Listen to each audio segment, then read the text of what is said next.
So the Knicks get a nice victory at home against their dislikable rival, the much despicable, the much I can't stand these damn Miami Heat. We got a victory though. Salute to the boys in orange and blue.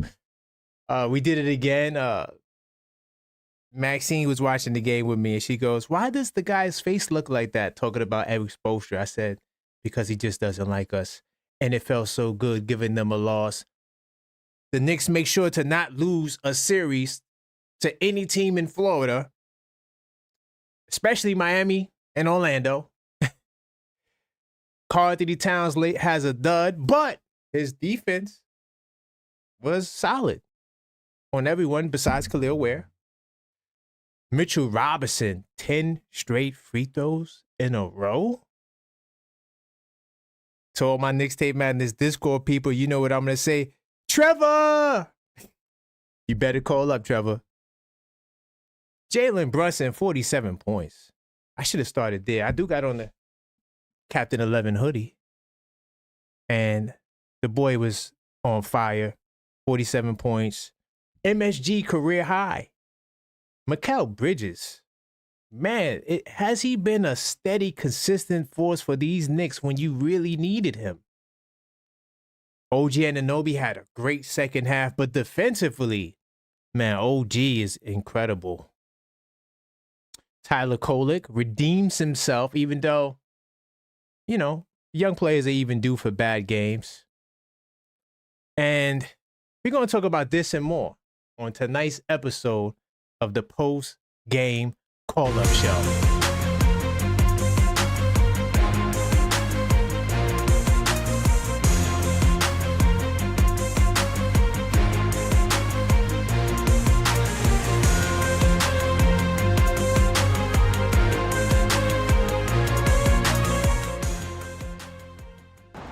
Welcome to the show. I am your host, Karan Pierre, the Objective Fan, and I'm straight out of Kings County, New York City's finest, and you know the vibe. Tell a friend, we are live. Man, what a game for these New York Knicks, man.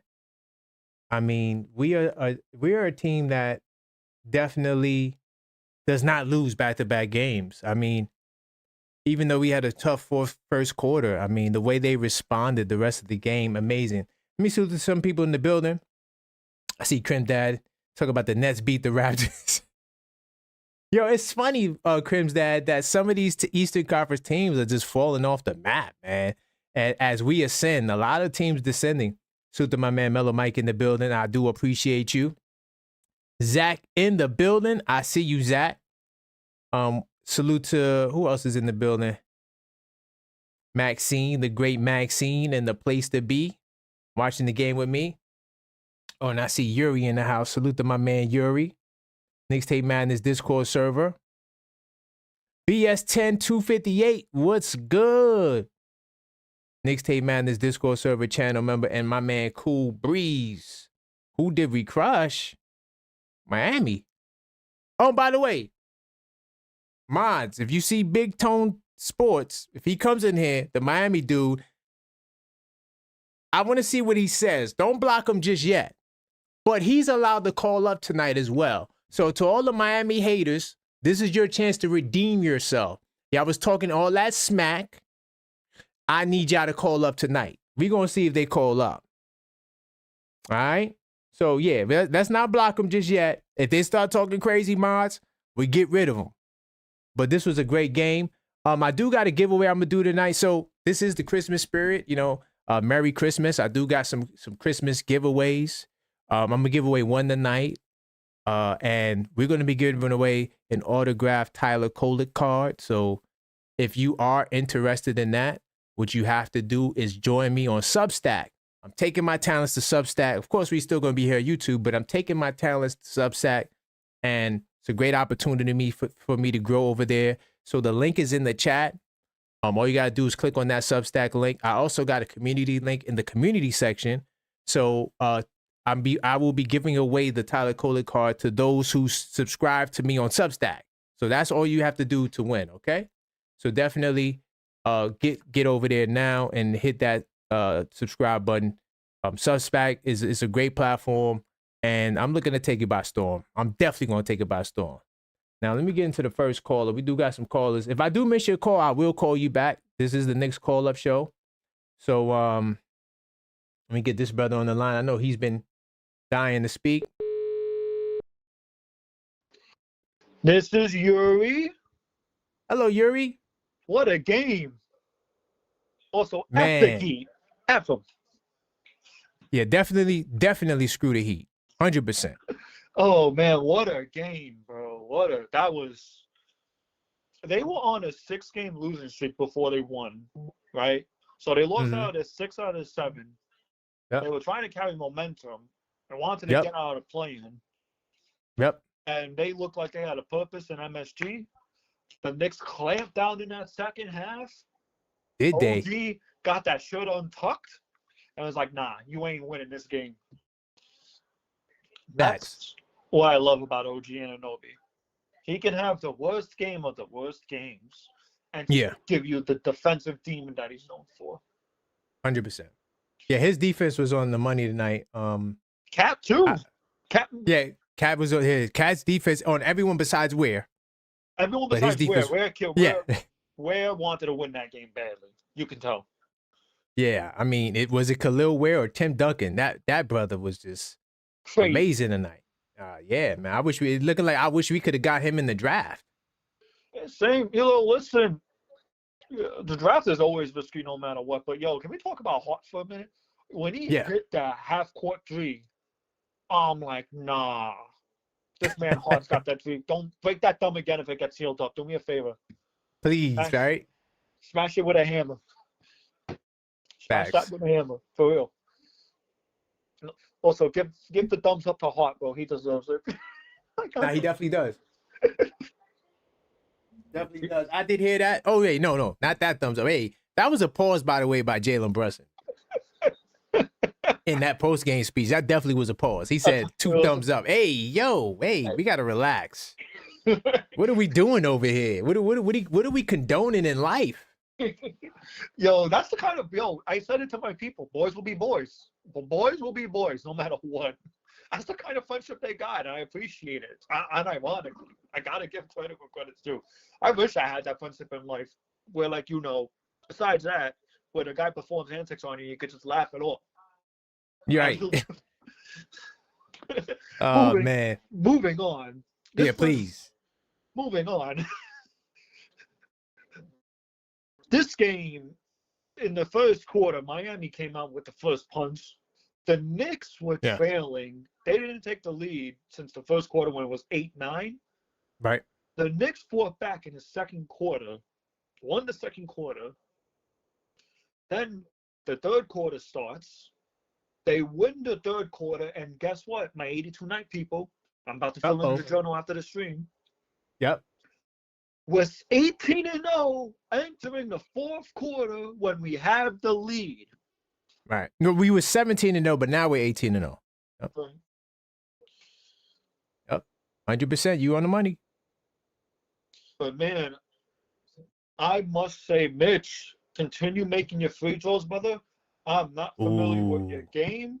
Hey, hold on, Yuri. You can't say Mitch without saying Trevor first. Trevor! You better Where are you? Please join. Please. Because this man's been smack talking Mitch the whole time for the past 3 months. Yeah, I thought Mitch was great on the defensive end for everyone except Khalil Ware. No, Khalil Ware wanted it more tonight. He's the only one that nobody was doing nothing on. Bro, he developed a 3-point shot as well. That's dangerous. Yo, he was looking like Karl Anthony Towns out there. And Cat didn't have that good of a game tonight. No, because of Ware's defense. I mean, Ware had Towns on smash tonight. As much as I hate to admit it, but he had him on smash tonight, y'all. Oh, yo. Yeah. The good thing is we don't have to take on the Heat. We don't got to take on the Orlando Magic anymore. We own the tiebreaker for both those series. So, come on. I'm not familiar with the tiebreaker. What does that mean? That means if we both had the same record, then we will get the we higher win the seed. seed no matter what.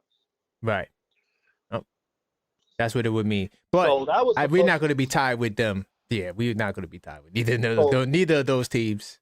so the first and second quarter, it was a slugfest.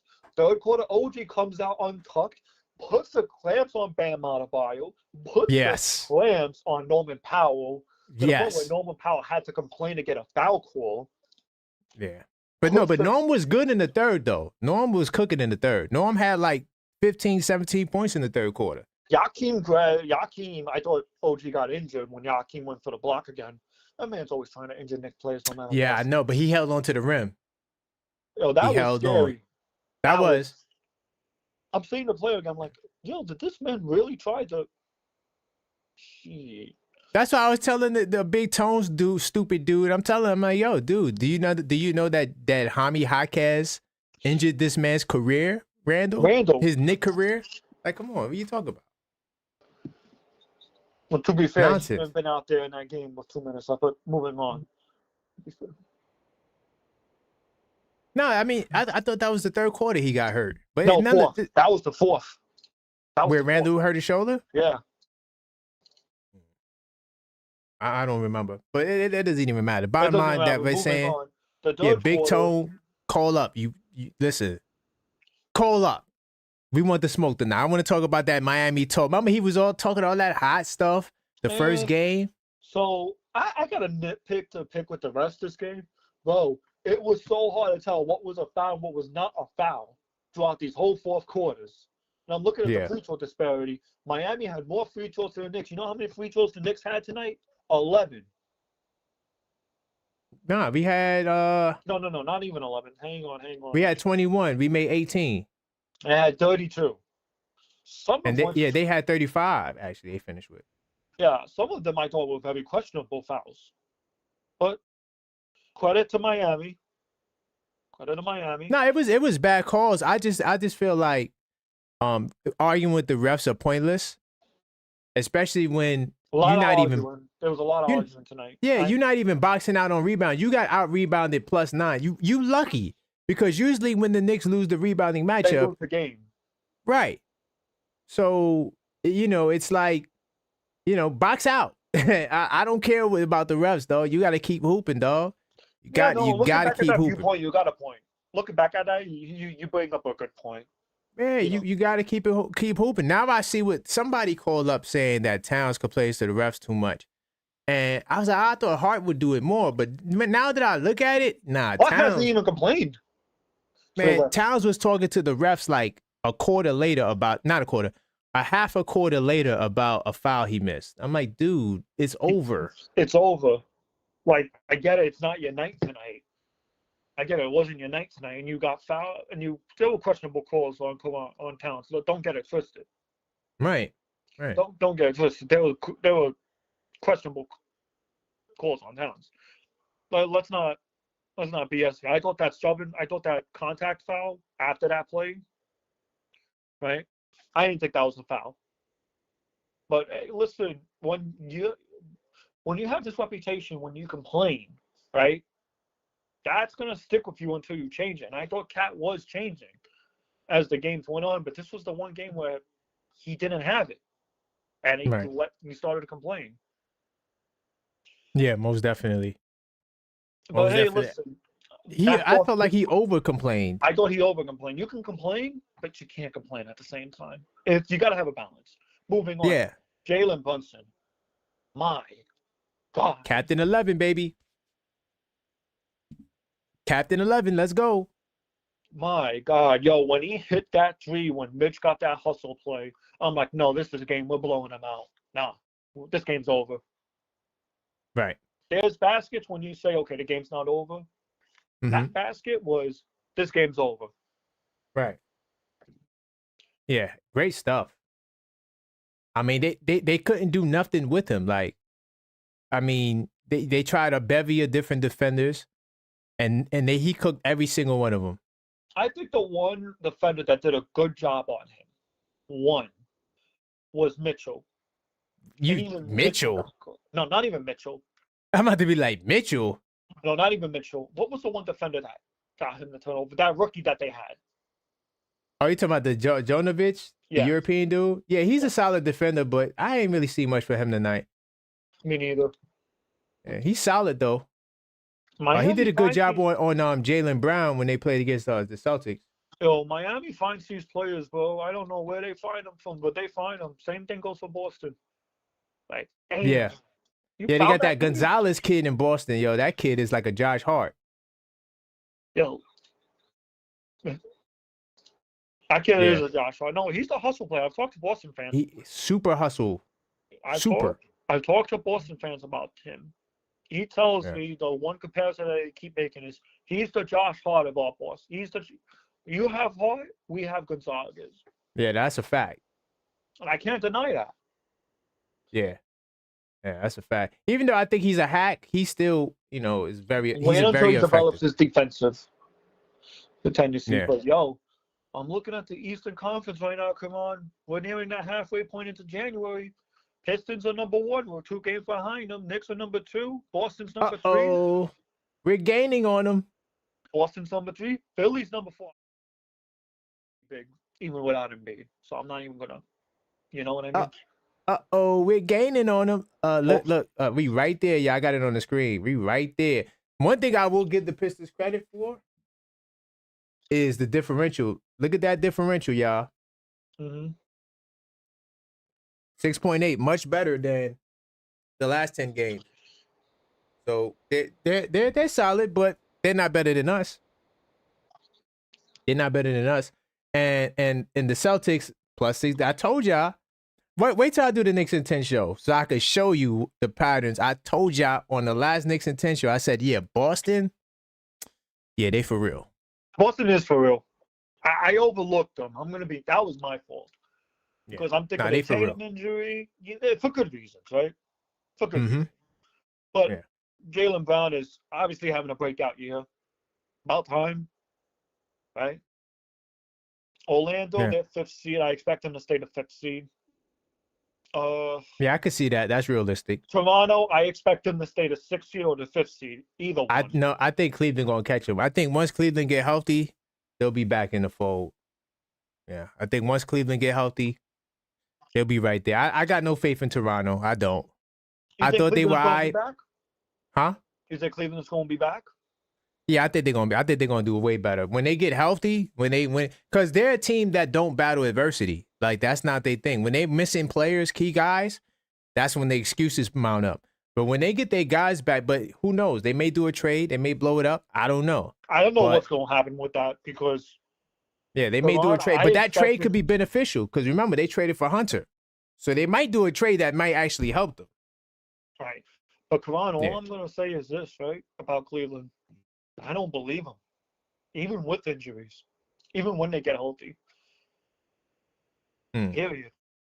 I believe in our team that we will beat Cleveland because I've seen. I'm sorry, bro. I don't think that no Eastern team is better than us. I don't think. Yeah, I don't think no Eastern. I'm just talking about them catching up to everybody else in the standings. Right. Officially, yeah, absolutely. Once they get healthy, I expect them to catch up, but I don't expect them to do well in the playoffs. So. Well, yeah, I mean they can't get past the second round. But to be fair, the guys that beat them in the second round are not there. So they got no excuse this time. They got no excuse this time. They got no excuses. Well, we beat them in the first round, but they got passed in 2024. Right. Then now they're stuck in the second round. If you're the Cleveland Cavaliers, I know the news I heard from that is, yeah, the owner's not happy with what he's seeing on the court. Of course, Yuri, listen to me. Mm-hmm. They are a second apron team. Okay, so that when you are a second apron team, you're handicapped. It's a lot of pressure for you to perform. So they can't afford to be where they are. So I don't know how much wiggle room the owner's going to give them, but they got to turn it up. They got no choice. I know they got injuries. Strus has been out. Guys in and out of the lineup. Donovan Mitchell with an illness, but they got to turn it up. And they could do a trade. I mean, I think the trades are coming. We hadn't really seen nothing right now. We haven't seen Uh, nothing right now. And I've talked about this to plenty of people. I don't think a trade's going to happen for the Knicks unless it's too good to be true, and they pull the trigger on it. you don't think Yaba? I ain't gonna say I that. do You think don't think Yabusele's Yaba? out of here. I do Yeah. think So then that's a trade. but And by not the until way, February. I don't see and them. by the way, I gotta look into it. But I know this because I think you brought up Precious Achua. Yes. The Knicks had interest. I don't think Precious can be traded because I think there's a period you have to wait before you sign someone. I'm not 100 on that. I'm gonna look into that.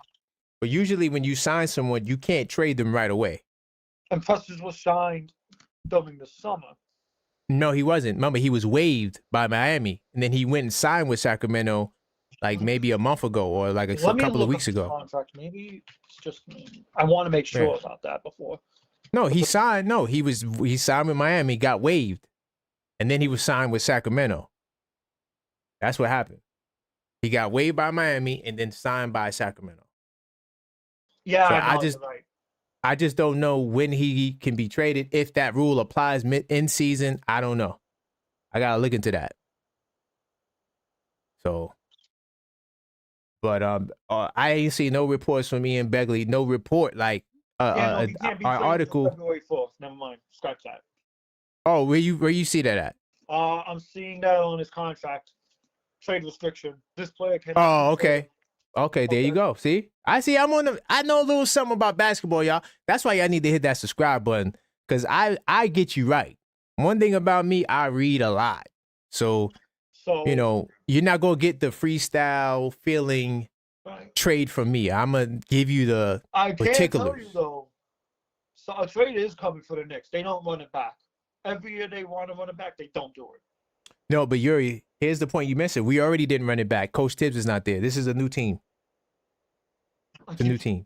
It's true. Coach Tibbs is not here. So yeah, every year there's a big change. Every year. That's just what Leon Rose does, bro. I still can't believe Leon had the cojones to pull the trigger on that till this day. On what? Firing Tibbs. I still can't believe that was. I mean, they made it easy for him when the player said they ain't gonna play for him. You get a couple of $200 million contracts to say we don't want to play for this guy. He's out of there. That's not a hard decision. Now, if you're saying that's his man's in them, he was reported to risk his own job when they were talking about firing Tibbs.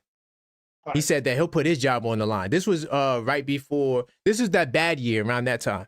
And Leon Rose said, 2023 season. Right. And Leon Rose said, I will put my job on the line if Tibbs is fired. That's what Leon said then. This time, I said when the star players say, yo, man, he don't play enough minutes. He plays us too much minutes. He don't play the bench guys.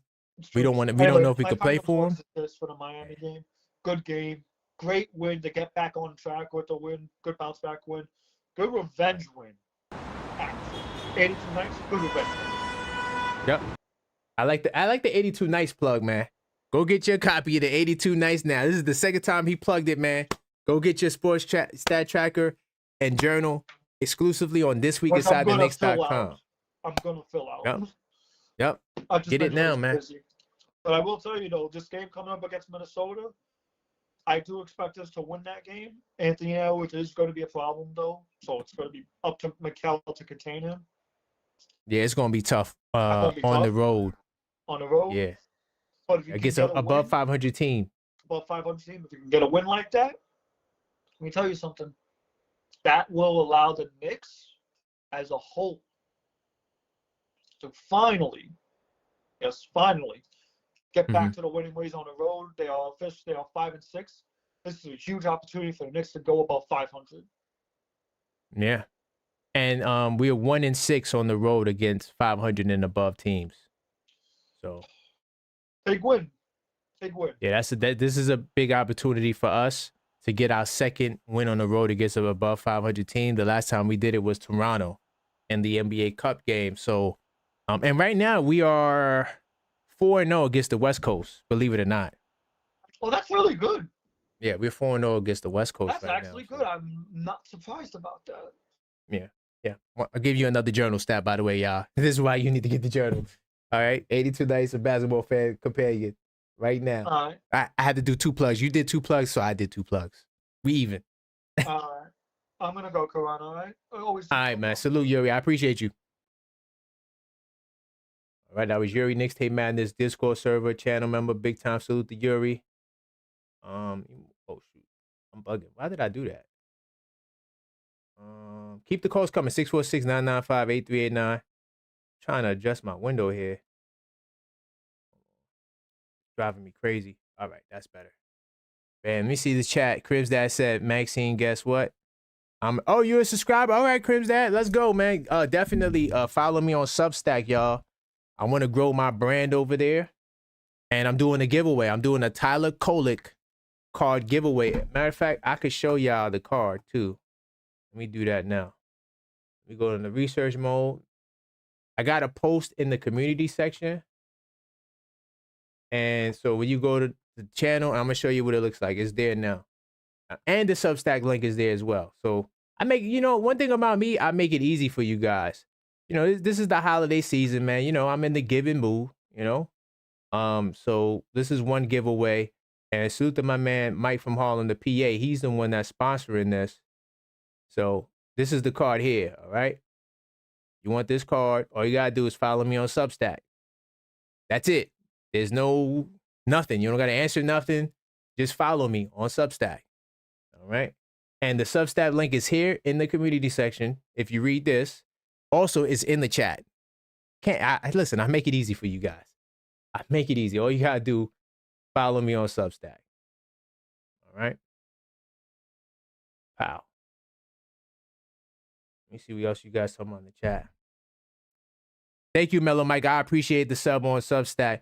I also got another giveaway with Mellow Mike. I'm gonna do that one tomorrow. So y'all need to make sure y'all here on these shows, man. Y'all need to make sure y'all here on these shows. It's the holiday season, and I'm doing a giveaway. And look, this is not a members only giveaway. I could have just did a members only giveaway, but this is a giveaway. I'm giving away to my Substack people, and when you go on Substack. And if you're interested in getting the 82 Nights Journal, there may be a discount code in there. I don't know. Maybe there may be. I don't know. You gotta check it out. But thank you. I appreciate y'all guys for subscribing on Substack. Trying to build my platform over there. Chris, that said, Cat pisses his pants. Cat was taking Jake Paul punches today. Oh, Chris, that said, I put that title on the Frustrated Miami Fans. Yeah, Big Tone Talk Sports. Where you at, dog? Where you at? See, this is why I don't respect. Listen, this is why I don't respect those Miami Heat fans, bro. I don't. They're the worst fan base in basketball, bro. They only come on your page when they win, yo. I haven't met not one level-headed Heat fan in life. Forget online. In life. I told y'all in the last show, I met a dude that's a Net fan and a Heat fan from Brooklyn. Can you explain that to me? And he's in my age. He's not a young dude. He hates the Knicks. Buzzer Beater said, what's the difference between Substack and other platforms? Substack is more like for journalists and writers. So it's like a newsletter, like Maxine just said. Yeah, it's more of that over there. And great content, more serious content. So like if you are a hardcore fan, it's some good stuff over there, some good views. I mean, people could go live. You could do everything you could do on mostly every platform. Every platform you could go live. You could put up videos and photos and stuff like that. But it's really known for its long form articles, right? So yeah, I'm trying to build up my Substack, and yeah, I want to take over, man. I'm just gonna keep it real. I just want to grow, and I want to be. I see a niche I could fill there for Knicks content, and I plan on going all the way. Sometimes you just gotta be a big fish in a smaller pond. You feel me? Yeah, but Maxine dropping the facts right now. Salute to Maxine. But as far as this game, I'm gonna give you. I already gave you the third quarter. Well, Yuri gave you the third quarter stat. It's like I call it the third quarter of death. Anytime we get into the third quarter, and we have a lead going into the fourth, we don't lose those games, y'all. It's tough for teams to catch us. I'm gonna give you another stat. that you won't hear probably nobody talk about, because this is stuff that I cover in the journal, right? So check this out. Anytime the Knicks score over 121 points, 121 points, we are 9-2. Okay? But check this out. We score 132 tonight. Anytime we score over 130 points, we are 7-0. It's like our master Super Saiyan mode. We do not lose when we get 132 points. Also, another stat that I'm getting ready to add to my arsenal, our record in when we score over 100 points in 3 quarters, because we had 105 tonight. I'm assuming we're undefeated, but I got to stat check that. I will, because I got it all in front of me inside the journal. But there's a couple of more cool stats. Of course, y'all know Jalen Brunson got the career high. He got the career high 47 points in the Garden. We also are now 500 against 500 and above teams. We're now 8-8. And at home, we dominate 500 and above teams. We are now 6-1. 6-1. So our troubles are a combination of road and 500 above teams. But on the road, we're still not a dominant road team yet. And I think that's what's holding us back from really being like OKC level. We got to get better on the road.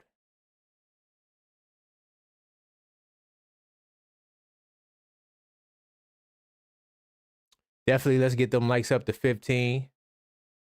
Khalil Ware. I'm going to talk about him for a second. Yo, that brother, he may be an all-star, bro, one day.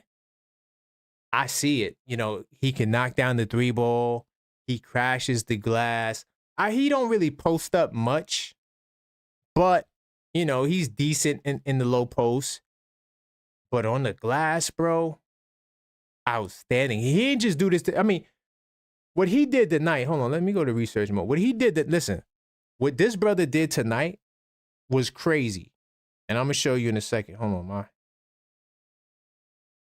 thing froze. I got to do it on my phone.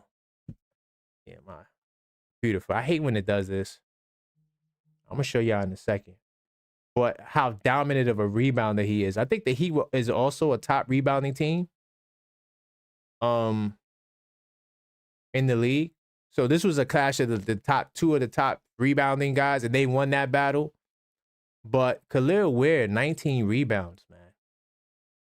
That's hella impressive. He had 6 offensive rebounds himself. We had 4 as a team.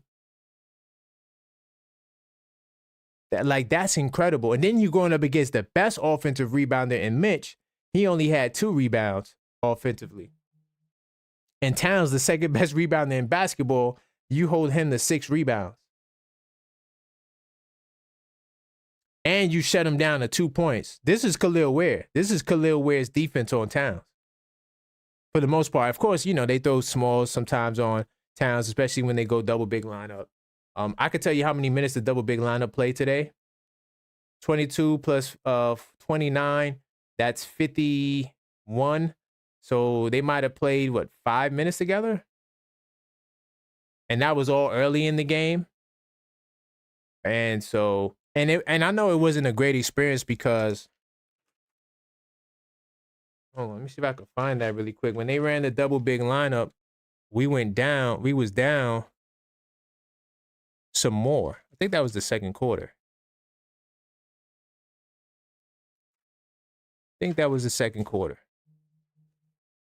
I'm looking at my notes right, y'all, right now. Yeah, that was the second quarter. At the 8:43 mark, we went double big. And the lead ballooned up to 9 with the double big lineup in there. And I believe when they first came in with the double big lineup, I know we came into the second quarter with a lead. I'm sorry, we was down in the second quarter. So it might have been like 5 points. And then the double big lineup had to be at least a -5 in the second quarter. I could stat check that. Bottom line, the double big line wasn't good tonight. Didn't look good tonight. And Mitchell Robinson looked good. But Towns, Towns stunk up the back. I'm down with Mitchell Robinson. Trevor, where are you? Like, next time I get Trevor on the line, I'm going to be like, hey, man, Mitchell Robinson, I'm leaning. Listen, y'all. I'm leaning towards not trading Mitchell Robinson. I'm leaning towards not trading Mitchell Robinson. And Norm Powell honestly gave me a heart attack in the third quarter because he scored well over 15 points. Do I have the final amount? He scored well over 15 points in that third quarter. I mean, he just started cooking. And it's no fault to Mikal Bridges. Salute JJP NYC for the follow. Okay. Salute everybody that's following me on Substat, man. I appreciate the Substat follows. I appreciate it, man. All right, yeah, we getting them followers up, man. Yeah, definitely. I will announce it. I'm gonna run this for a couple of days, so we will announce it. It'll be one of these subscribers. There's nothing you do. Like, as soon as you subscribe to me on Substack, you're entered in the Tyler Kohler card giveaway. So there's nothing else you have to do but subscribe. All right, and then I will announce it, and I will send it to you, because the good thing about Substack that I like is I can contact you guys directly. I can't contact guys on YouTube. You know, that's why YouTube is great, but it's limited. So yeah, keep following me on Substack, y'all. The link is in the description. I'm giving away the Tyler Kohler card, okay? Autograph. Crimsat said trade kitten cat and trade kitten, aka the litter box. You know what, Crimsat, is funny, right? In the Discord server, I was like, yo, we the best team in the East. This was after the first quarter. I said, yo, are we the best team in the East? Right? Where's OG? Where is Towns? And y'all say y'all don't want to trade Giannis? You know, y'all bugging. That's literally what I said. So, you know, of course I was frustrated when I said that. But then they started to perform. You know, Towns didn't score well, but I thought his defense was great on everything besides Khalil Ware and the fouls. The chippy little fouls he had. But I thought his defense was really good. He had some good help defense that he played as an anchor, believe it or not. And I thought that, you know, he was solid there. I also thought OG was solid defensively too for most of the night. It's just that he couldn't get a bucket.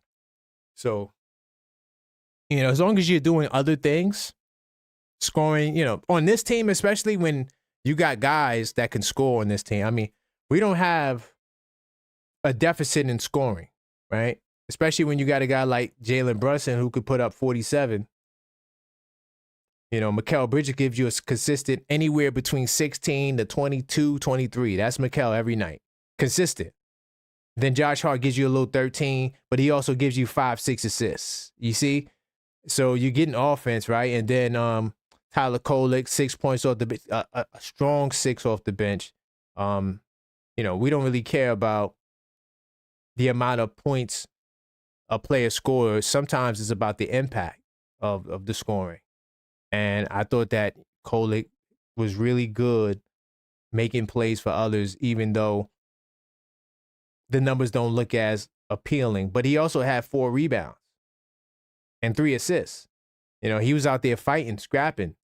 Same thing with Jordan Clarkson, man. He fouls.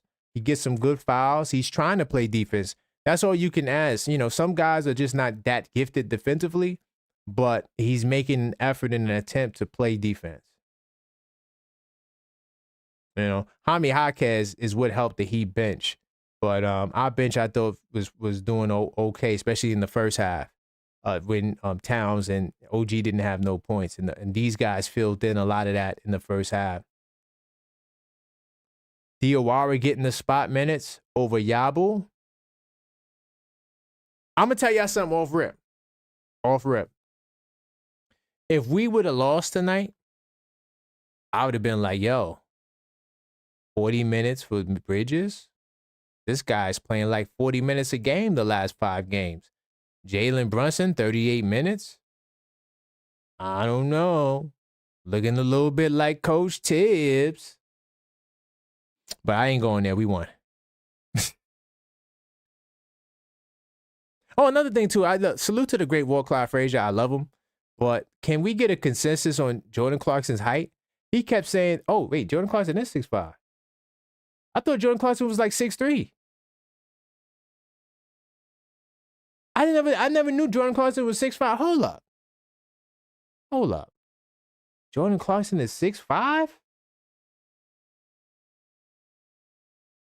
That's wild. He don't look 6'5" to me. And I saw him in person. Holy cow, he's 6'5". Why did I always think he was 6'3"? I'm bugging, y'all. My bad, Walt Clyde. I owe you an apology. Walt Clyde was right. He is 6'5". I'm thinking he was 6'3" this whole time. I never knew he was 6'5". So Clarkson is 6'5". He got a... I don't know, man. Defensively, bro, he gives effort, but yo, bro, you 6'5", dog. Like, you gotta...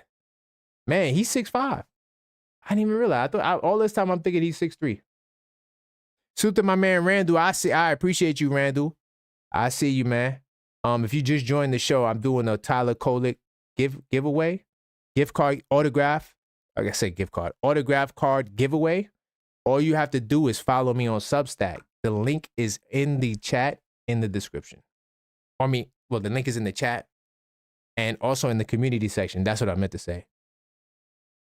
X-Conscious says, Towns not proving he wants to stay in New York playing like this. You know what I think, X-Conscious? He's really playing against the refs. That's Towns' problem. He's in the game against the officials. Okay? And that right there definitely will always get you in trouble. Why I keep getting weather alerts? Like, what the hell? About to uninstall this out. I hate when you download apps and they just pop up all the time. It's mad annoying, bro. But that's Towns' problem to me. He's in the battle against the refs. And you supposed to be playing against the Miami Heat.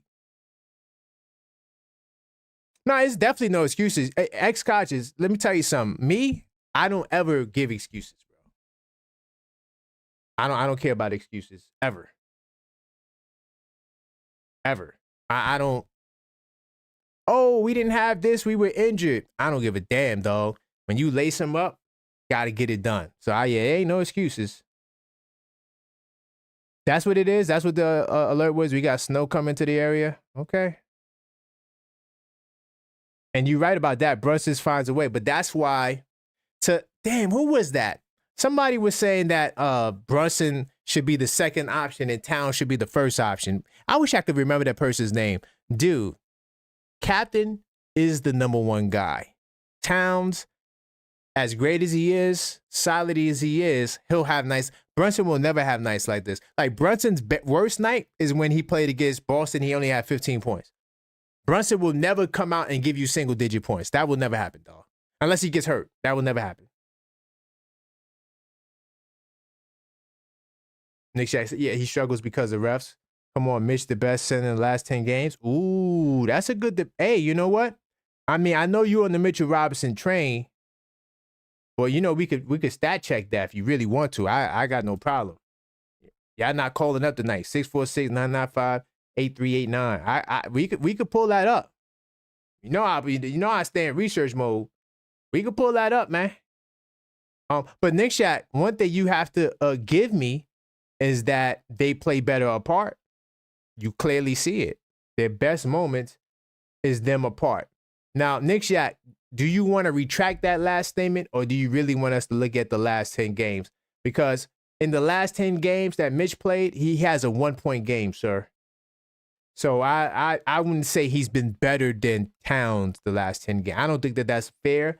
Towns had a bad game tonight, but if we look at Towns' last 10 games, I guarantee you won't see a 1-point game there.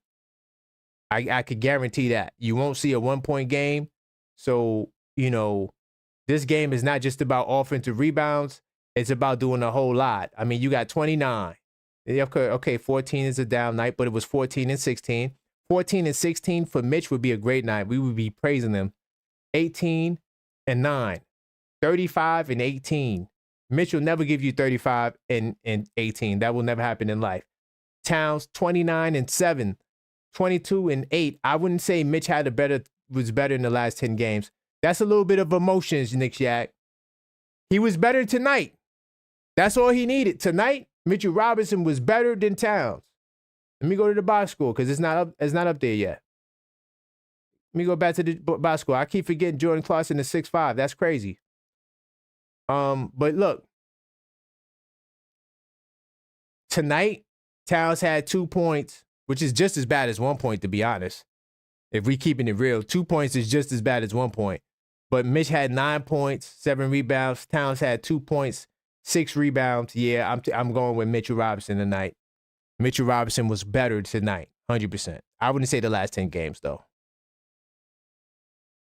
JMT said, nah, Mitch ain't even close to Cat. Yeah, but you see, this is what I do on the channel, right?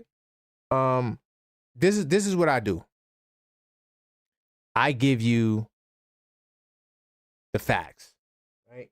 So based on the way it felt tonight, it felt like 10 games. I see where Nick Yak is coming from. It felt like in the last 10 games, Mitch was outperforming Cat. But we can't just go with that. I'm going to put it on the screen so we can really see what the deal is. I'm going to keep it real. Khalil Ware looked like Tim Duncan tonight. I felt like Marcus Camby was really good, so I don't want to use Marcus Camby. But I'm gonna use Dudley. I feel like the way Towns looked, it was like Dudley going up against Tim Duncan, man. Nasty work. That's what it felt like tonight. That's how Cat looked. Cat can dominate on contenders. Are you sure about that, X-Conscious? Because we played against some good teams. Now, if you want to say that we didn't play against contenders yet, I'll accept that. But Cat had some good moments against good teams, bro. Like seriously, he dropped 39 the last time we played against Miami. Just for the record. Let me get this caller in the building. Hello, caller. Let the people know what's your name and where you calling from. It's Mellow Mike from Jersey. Mellow Mike from Jersey, brother. How's it going, man? It's going well. I was going to act like I was going to say, it's Trev. No, I'm kidding. Yeah, nah, you should have did that. Where is Trev? We need Trev tonight. I don't know. Trev rarely calls up when Mitch has a great game. I know. No, this wasn't a great game. I'm going to say good game. Good game. Yeah, this was a good game. Yeah. He rarely calls up when that happens. Exactly. So what was your thoughts on tonight's game? You know, definitely a grinded out grit win. Being able to outgun the number one offense. Well, actually, we're the number one offense in the East, scoring team in the East technically, but they're the number 2 scoring team in the East. How do you feel about us pretty much outgunning them and getting the job done tonight? You know what? The Knicks took care of business a little bit slow in the first half, then kind of picked it up in the second half. Right. But I just, just giving the eye test to the New York Knicks, to the Miami Heat, I just feel like the Knicks are definitely easily 10 to 15 points better than Miami.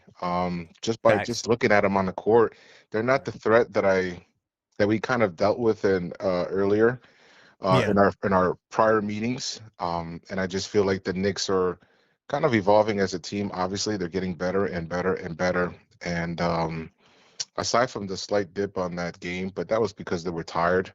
The game I attended to, the Philly game against the Philly game, yeah. To be honest with you, they're running on all cylinders. The only thing I see for me, and I know he had 47 points, our captain, is that I wish there was just more ball movement. I see the stagnation with him with the ball, and I mean, obviously he's phenomenal. Don't want to criticize the captain. That's the only thing I see. I like it when the ball's just moving more often. You see when Cola gets in the game, it's in his hands for about a second, maybe 2. Boom, bang, bang, bang. The ball's moving. It's hitting the open guy, and everybody's kind of feeling it. But aside from that, Cat, He had 2 points. And I know we discussed this before also in the past. The referees are horrible, man. There's a lot of non-calls. I'd wish that Mike would get on these referees, man, because I hate to say it, but sooner or later something's gonna happen to this guy, and they're gonna be like, it's gonna be too late. That's the way I feel. I hope nothing happens to Cat, but Cat takes a lot of abuse down in that whatchamacallit, on the offensive end when he's driving to the basket. And obviously Miami's not really that tough of a team, but when the other teams come down, like the Detroit, and I'm sure down the road with Pacers and stuff like that, uh, I just get that feeling that something could happen, which I don't want to happen because he's fighting, he's arguing. He was doing a pretty good job not arguing, not disputing. I did see that. I think was it after the game too, just constantly chirping, and Jalen had to intervene to kind of tell him, listen, man, let's just, let's get past this. Yeah. But I mean, aside from that, it was a good performance. Looking forward to, I wish that Diawara, I see so much talent with that kid. I hope they continue working with him so that he can definitely help with this team. And I had a question for you. Was Eric Hawkporty suited today? Yes. He was there. Yeah. Mm-hmm. Him, Tosan, and Gershon. Okay. Gershon, forget about him. Eric. Well, this was give you everybody that was suited. Yeah. Tosan, he can, to be honest with you, minutes in the G League. Ariel Hawkport is my guy there. I want him to kind of see what's going on. How come he's not getting any minutes? The last time we did see it was for that bit of minutes that he played with what was it, Indiana? Yeah. Well, remember, he's not going to play if Towns and Robinson are there. There's no time with them. He can't play Ariel and Mitch together. So there's no minutes when Mitch and Towns is there. When one of those guys are out, that's when Ariel. That's when he'll come in? Okay. Hopefully he'll come in. Mm-hmm. Hopefully. But no, that's what it's looking like. When those guys are not there, at least even just one of them. So, Mitch is going to miss time. So that's where Ariel will get his opportunities. That's true. Yeah. Aside from all that, man, OG, phenomenal game on the defense. Mikel as well. Yeah. 100%. Offensively and defensively. Yeah. Again, Brunson, I would say even OG was good on the offense. He finished he had no points in the first quarter. None. Mm-hmm. And he finished with 18 on 6 of 12 shooting. 4 or 5 from the free throw line. I know there was a reporter that asked OG, man, how do you set up to play defense on the guys? He goes, I know, but I'll never tell you. Yeah, he definitely has a strategy because one thing about OG, he never does nothing wrong. I'm not saying he doesn't get cooked or people don't score on him. When you look at like just defensive mechanics, hands up, right? Yep. Not getting too many blocks when someone's driving by you, right? Not encroaching in people's spaces. When you talk about fundamental defense, watch OG Anunoby. If you want to learn how to be a good defender, just watch him. Everything he does everything right. He never does nothing wrong. I mean, his hands always goes up, right? Yep. He's always trying to communicate and get to where he has to go. Phenomenal defensive player. Phenomenal. Yeah, he reminds me of a playground guy I used to play with back in Patterson. Had great hands. He was 20 years older than all of us. Not fast, but those hands, man, when he needed to steal, he was right there. Reminds me of OG a lot. Oh, yeah. Always in the right spot. Yep. As far as the Miami Heat, this guy, he's good, man. Norman Powell, he's good. Oh, yeah. Oh, yeah. Hell yeah. He's their best. He's their leading scorer. Absolutely. What's his name? Do you want to check your input connections now? No. Sorry about that. About to be like, oh man, you got a lady over? Nah. I'm just joking. Go ahead. I'm at Jaquez Jr. This guy scores buckets everywhere. This guy. Yeah. He's a 6-man candidate. At one point, he was averaging 13 of his buckets were in the paint. I'm not sure if it's still like that, but that was earlier. He's downhill. He's all very the time. active. Pressure. He's very active. Very active. He's automatically downhill, and he plays backup point guard for Miami. Believe it or not. Mm-hmm. Yeah, okay. He's the backup point guard. So, I want to bring up something else real quick. That has nothing to do with the game. It's kind of lingering with this. I don't know if you heard about a trade that they were rumoring about with Yabu and Pacome. Did you hear about that? For who? I mean, there's For the that gentleman down in New Orleans. who? Which one? Forgot his name. If you tell me his name, Herb but Jones, not Herb Jones. no, he's the 6'8" guy. Sadiq Bey. Sadiq Bey, yes. Ooh, hey, listen, Leon, you I go get that done, brother. I feel like the word was Yabusele, Pacome Dadier, What? two second round picks or something Oh with the my God, with Mike, don't get me hype off that, please. or something with the second round from the Wizards or something, which I don't know. You might know that. That's something with you and Yeah, Fritz that's and the Brian would pick know. that. Yeah, that's the pick that is probably gonna turn into 2 second-round picks because the Wizards are trash. So it's top 8 protected. So So yeah. I don't know about the money. That's something you would know and Fritz would know. I don't know too much No, about the the money money part. works because I'll put it up. I'll put it on the screen for you. The Okay. money works because Sadiq Bey I think is around $6 million, but we could stat check, fact check. You know how I get down, dog. 6 million. Nothing off the Okay. top of the head. Okay. Nothing off the top of the head. We're gonna pull up the exact number. Let me go to the Pelicans right now. Okay. Right now. All right, so now we here. So Sadiq Bey, he makes $6.1 million. So you wouldn't have to give up Pacome because no, you do have to give up Pacome. Yeah. I'm bugging. You do have to give up Pacome because you got to match salary. Yabu makes 5.7. So and they look like they could take on an additional $2 million because when you're above the salary cap like they are, you have to match salary up to 125%.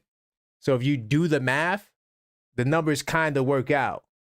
Even if you got to get a third team involved, which I doubt, I think the numbers work out because I'm going to give you the exact numbers on Yabu. So Yabu makes 5.5 and Pacome Dadier makes 5.5. Okay. he makes 2.8. So you add that together, it's going that's a over. little over 8 million. So why would they want the picks? Wouldn't that be enough? I think they want the picks because Yabu ain't doing nothing and Pacome ain't doing nothing. I'm gonna give you a dude that's averaging 14 a game for two guys that's not doing nothing. So that's why you gotta add the picks, brother. This is why you gotta showcase people if you want to trade them. Listen, I'm hearing a lot of great things about this guy. 15 points a game, averages about 6 rebounds. He's got the size, the 6'8", what I'm looking for. Yes. He's 26, I think, years old. He's young as hell. He's young. And he's balling down there. So I haven't checked him out, but I need to check him out. So I'm gonna be looking at him on the League Pass to check up on his game. Yo, but Mike, from what I heard, I'm bad, right? Mike, I'm bad because I got League Pass too, right? And I'm like, yeah, I'm gonna watch him. I never watch him. I never because there's no reason to watch the Pelicans, dog. I'm keeping it real. Why do I need to watch the Pelicans? Like we know they're terrible. Like it's so much other good basketball. Why do I have to watch them? But I do gotta watch them. I do. Because if the hype is what it is with this guy, then that's the missing piece that we're looking for. I feel for this season and for this run. I think that's the guy we're looking for. Right there, 6'8", 6'9", whatever he is, and he's got that package that he can score. He's got the height, and if he's balling like he is balling, listen. And they said he played defense. I got to see that. They say he played defense. That's what I was told, but I didn't see it for myself. Really, I don't really remember him like that, to be honest. I know who he is. I just don't really remember watching him like that.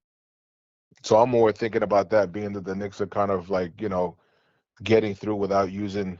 Well, they didn't play Yabu at all. Yabu was another. No, he's done. He was another game of being a cheerleader, and I know Pacome's in the G League, so he'll be playing whatever. He's down in Orlando right now, playing in the G League Winter Case Showcase down there. So yeah, maybe something's in the works, but that's what I heard. That was the rumorville, as they say. Right. So that'll be something, man. Yeah, I would love to get Sadiq Bey. I think Sadiq Bey is a game changer. He's going to play because he's not just from what I can tell, he's not just a spot up shooter. He can go get his own bucket. And that's something Yabu can't do in this system, unfortunately. And so, it's time to switch that up. And if he plays defense, that's a plus because now if you can defend, even if you're not shooting well, even if it takes a little while for his shooting to get there, Mike Brown will play you. Yeah, Right. he'll play you. Yeah. You just got to give him a reason. Like you can't just be like Yabu where you're not hitting shots and you don't rebound and you can't guard pick and roll and you can't guard on the perimeter. Yeah, dog. Yeah, it's just too much you don't do, bro. It's just too much. Yeah, because I think Mike Brown gave him enough time to kind of prove himself. So obviously, like I said, it's not working now, so they need to kind of move forward from him. I'd be shocked if they don't make a move, to be Yeah. honest with you, because that's detrimental to the Knicks. We need bodies that are going to produce and be productive on the court and to kind of carry us through because mysterious things happen throughout the season. We're still out of Deuce. We're still out of Shaman. I don't even know what their comeback time, what their ETA is as far as their comeback, but I'm sure we want them back 100%. And I know that shoulder is going to take a little while for it to, get back to normal where he can shoot and get himself back into the flow. Yeah. And Deuce, I'm not sure about Shaman, but Deuce is close. Oh, Deuce is close. Okay, so that's good. Yeah, news. Deuce should be like, if it's another week, I'll be surprised. Okay. But that also could be the sprain is worse than what they told us it is. But if you go here, let me show you. If you look on ESPN, it says both of their return dates is the 25th. I doubt Shaman comes back by the 25th. But Deuce, I wouldn't be surprised if he comes back by the 25th. Okay. Yeah, Shaman, I think he has to be, they said he will be reevaluated in a month. Not that he will be coming back in a month. So I doubt that he'll be back by the 25th. Unless we get some good news out of nowhere. Casey Smith, he's the health guru. So we'll see what comes with that. But I didn't see no reports on Shaman at all. So Okay. I don't know what to expect from him. Last thing I'm gonna say, and just want your feedback on it. Mitchell Robinson obviously had another good performance on the free throw, and kudos to the coaches. I think it's Patton and Mark Bryant that's been working closely with him. I think more Patton on the free throws. Yeah, on the free throws. What have you seen as far as the difference on his shooting? On the mechanics? What do you see? Honestly, bro, I don't really see a difference in the mechanics. They say that he's getting a little bit more arch, or he's the way he releases it is a little different. But I'm just gonna say this. You know what I think the difference is? Confidence. I think that whoever that coach is has him feeling like, yo, you are a good free throw. Like you see, one thing about me, Mike, like I'm so confident in my defensive abilities. Right. And my abilities to hit game winners, dog. I could be 1 for 10. But if the game is on the line and that ball comes to me, bro, I know I'm knocking down the shot because I did it many a times. And that's the confidence that you have to have. That right there is half the battle, And I think that he looks more confident at the line. He don't look like, man, I got to go to the line. He looked dialed in. Like when you look at him, the last 10 attempts, I'm watching him. I'm like, yeah, yo, he looked like he's somebody that shoots 70% from the line. He don't look like a dude that shoots 17% from the line. Mm-hmm. So I think the confidence, like he's finally feeling himself, and it's showing off, And now teams probably ain't going to want to foul him. We'll see how long this could take. Of course, he's not going to make every free throw, but if he can shoot 60%, that's the magic number for me. Yeah. If Mitch can shoot 60%, hell, I'll take 57%. If he can get up to that high, right, that's a major improvement. Major. Something to avoid the 20%, 15%. Yeah, we don't need that. We don't need that, right. We don't need that. Because that's the guy who lacks confidence. The guy who shoots 70%, 75%, that guy, he gets to the line, he thinks he's going to make every shot. Mm-hmm. And I think that's where the tuning is. All that mechanic stuff, listen, dog. You got dudes with all types of weird-ass forms. When you get 28, 27, it's hard to change your form, dog. You've been shooting like this for a long time. But what you can change is how you go about shooting free throws. What you can change is your mindset. What you can change is your routine. Like all of these things you can change. And that can help a drastic improvement. And I feel like maybe not free throw shooting, but jump shooting is probably the easiest thing to improve on in basketball. The easiest thing to do. I seen dudes that had no business shooting, Mike. Right. They come out the next summer, they can't miss. I'm like, what the hell is this? Absolutely. Working on their shot. The jump shot is the easiest thing to get. I'm not saying that everyone will get it. I'm just saying out of the developing your game, The easiest thing to get is a jump shot. Everything else is way harder. You know, being a tough layup, Euro layup dude. You know how much skill that takes? You ain't going to just learn that. You know, every other aspect, defense, you know, you name it. All the other aspects of basketball are a lot more difficult. Dribbling, True. you know, you ain't going to just get the AI handle. Mm-hmm. That ain't going to happen. Look at Dylan Brooks. Like, we got so many examples of dudes that just became shooters just like that. And That's these true. dudes never had. So that's all it takes. You know, now free throw shooting is a little bit more different because it's kind of, if you got it, or it's either you got it or you don't kind of thing. Because you rarely see bad free throw shooters becoming good free throw shooters. That doesn't happen that often. It could happen, but it doesn't happen as often. Because I feel like with the free throw line, and this is one of the things Gilbert Arenas say, y'all not practicing free throws right. If you go to practice free throws while you fresh, it'll never translate into the game because in the game you're tired, right? You're exhausted. You know what I'm saying? So you got to practice it when you're exhausted. Practice it how you are in the game, and maybe that's what Mitch is doing. I don't know. I know that Walt Clyde mentioned in one of the games. It might have been prior to this game, the last home game that I attended at home. He said, "It's amazing how this guy is able to make Mitch, meaning, is able to make shots on YouTube." And he does have some YouTube videos. Not playing against great competition, but he's fading away. Got a little crossover there. Off the dribble, yeah. And if you really look at him for, you know, as far as in a Knicks uniform, you never get the idea that he would do all this stuff, but he's capable of doing it. But he never brings that type of game to the court. And I'm not saying that I want to see and one moves from Mitch, but one thing I will say is that if he continues this is another part of his game that's going to raise his stock when he's asking for, you know, at the end of the year or with another team, team, whatever, as far as when it comes contract time. Listen, I'm one of the best rebounders, if not the best rebounder out there. I do this, I do that, and I'm hitting free throws too. Listen, better late than never. If this is the turnaround that is going to be able to have him, you know, add points to the, you know, to his stats here, that's great. It's going to help him. It's going to help his team. And I was asking you that question because my view that I had was right behind him. So I can't see if there's an arc, no arc. When I see him, I just see him kind of just throw it, and I hear the crowd reaction like, oh, you know, like we're all clapping for him. So, and the more when he went 7 for 8, you know, it was like, oh my God, it's going again. I was like, oh, he found his niche. Today's a good game. But then seeing this again, this was a blessing in disguise. Yeah. It's a blessing in disguise because you know what? We like to, I mean, 3 for 3. That's 100%, man. I mean, it doesn't get no better than that. And if it's confidence and this and that, definitely confidence. I just kind of figured he had to align the two things because it seems like when he plays around, he makes these nice turnaround jump shots and playing around. But when you get to the free throws, and listen, it's expected. You could be a great 3-point shooter. Sometimes you can't make a midi for whatever reason. Some guys can make middies and can't make threes. So I'm hoping that he finally comes around and is able to continue doing well. So kudos to Mitchell Robinson.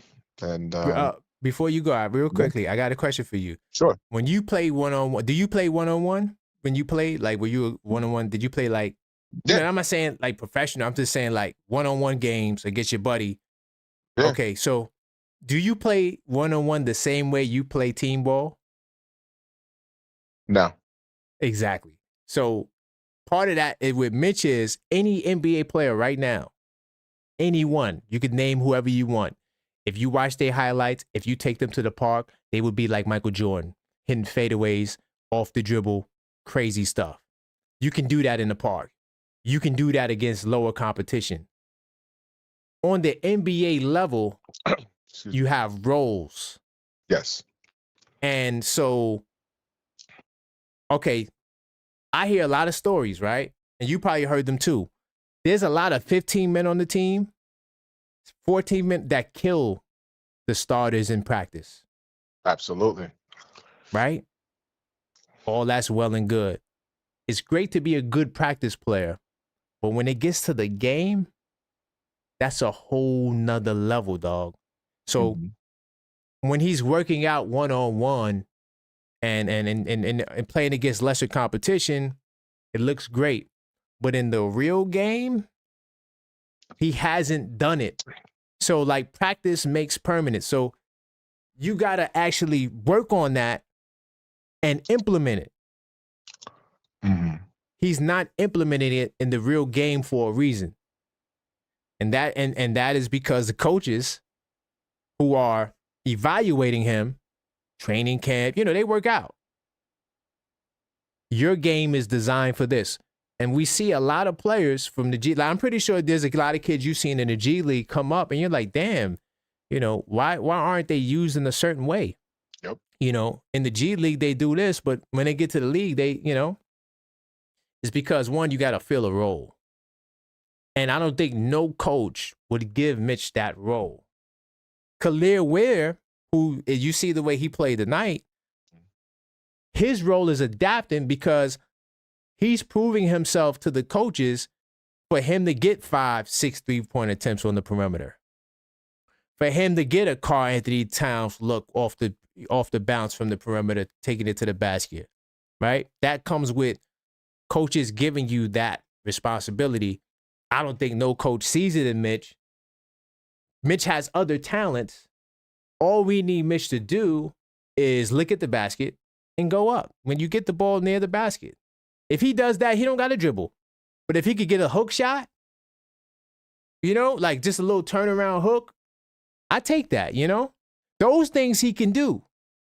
And I'm pretty sure they were giving those response like Rudy Gobert. Rudy Gobert never got no looks at the basket. But yeah, I just want to, just add that to what you were saying. But he's got a lot of should have, would have, could have, and should have. Right. And what is he? 8 years with the Knicks? 8 or 9 years. 8 or 9 years. Mm-hmm. Another part of his package of his game. When they took on Mitchell Robinson, they took him for what he was, a slim, tall kid at the time, coming as a rookie. They never developed that kid to be, or this young man, I should say, to bring more on the offensive end. That what you just said is not even one-on-one. It's 098 in college courses, man. Like that is the basics. Turnaround, hook shot, at that height at 7 feet, you got to be able to at least do that. I'm not asking him to be Wilt Chamberlain or Bill Russell, but he should have been able to develop some type of offensive game. And I kind of blame the organization for that because the organization has this talent and they kind of took him for what he was and they were getting by maybe with other talents. And now all of a sudden, you got Karl Anthony Towns who can maybe lacks a little bit on the defensive end, coming around this and that with the fouls and all this other stuff. But I don't want him to be like Cat. I'm just saying to add some type of arsenal to his offense. The hook shot is obviously should have been a go-to move for him because he doesn't even look at the basket when his back is to it. It's not a good look because everybody knows he's going to pass it out. And I feel like I guess that's something that he didn't learn when he was in high school or, growing up, because I think he came out of school early, right? I don't think he went to college, did he? No, he didn't go to college. Okay, he's because he didn't want to go nowhere. He didn't want to go to college, so he just sat out, worked on his game himself, which is a mistake to me. So he's got a lot of God-given talent as far as, listen, he's 7 foot, and if he does the basics, I think that's all he focused on was pretty much dunking, alley-ooping. Maybe he was able to take it to the basket and dunk on somebody, but at the next level, it's obviously more competitive, more physical. It just would have been nice. They all as athletic as you. Yeah. You're not going against those kids, the 6'9" kid, 6'8" kid who can't jump with you, can't run with you. No, you're going up against a bunch of grown men at 7 feet who is just as athletic as you or more. It just would have been smart by the organization to have him at least be somewhat of a two-way player, because I do see the workouts that he does. And he guess what he does? A little turnaround floater like hook shot. But he never uses it in the game. So it's kind of like, listen, you add something, that little piece right there, which is almost the unstoppable shot anyway, for Mitchell Robinson to do a little, hook shot, or whatever. which I don't think he's gonna do right now. But just saying, for the Yeah, 8 years in, Mellow Mike. yeah 8 years in. He's what, 20, born in 1988, so he's 28 years old. 27 years old. I don't see him like you work on this when you're 17. yeah 27, very hard to change, very hard to adapt. Not to say it's impossible, but I just think he is who he is, brother, at this point, and yeah you got to live with it at this point, yeah. Agreed. Agreed. But great stuff, man. Great call, brother. Well, that's all. I hope Trevor calls, man. Nah, he's not. He's not.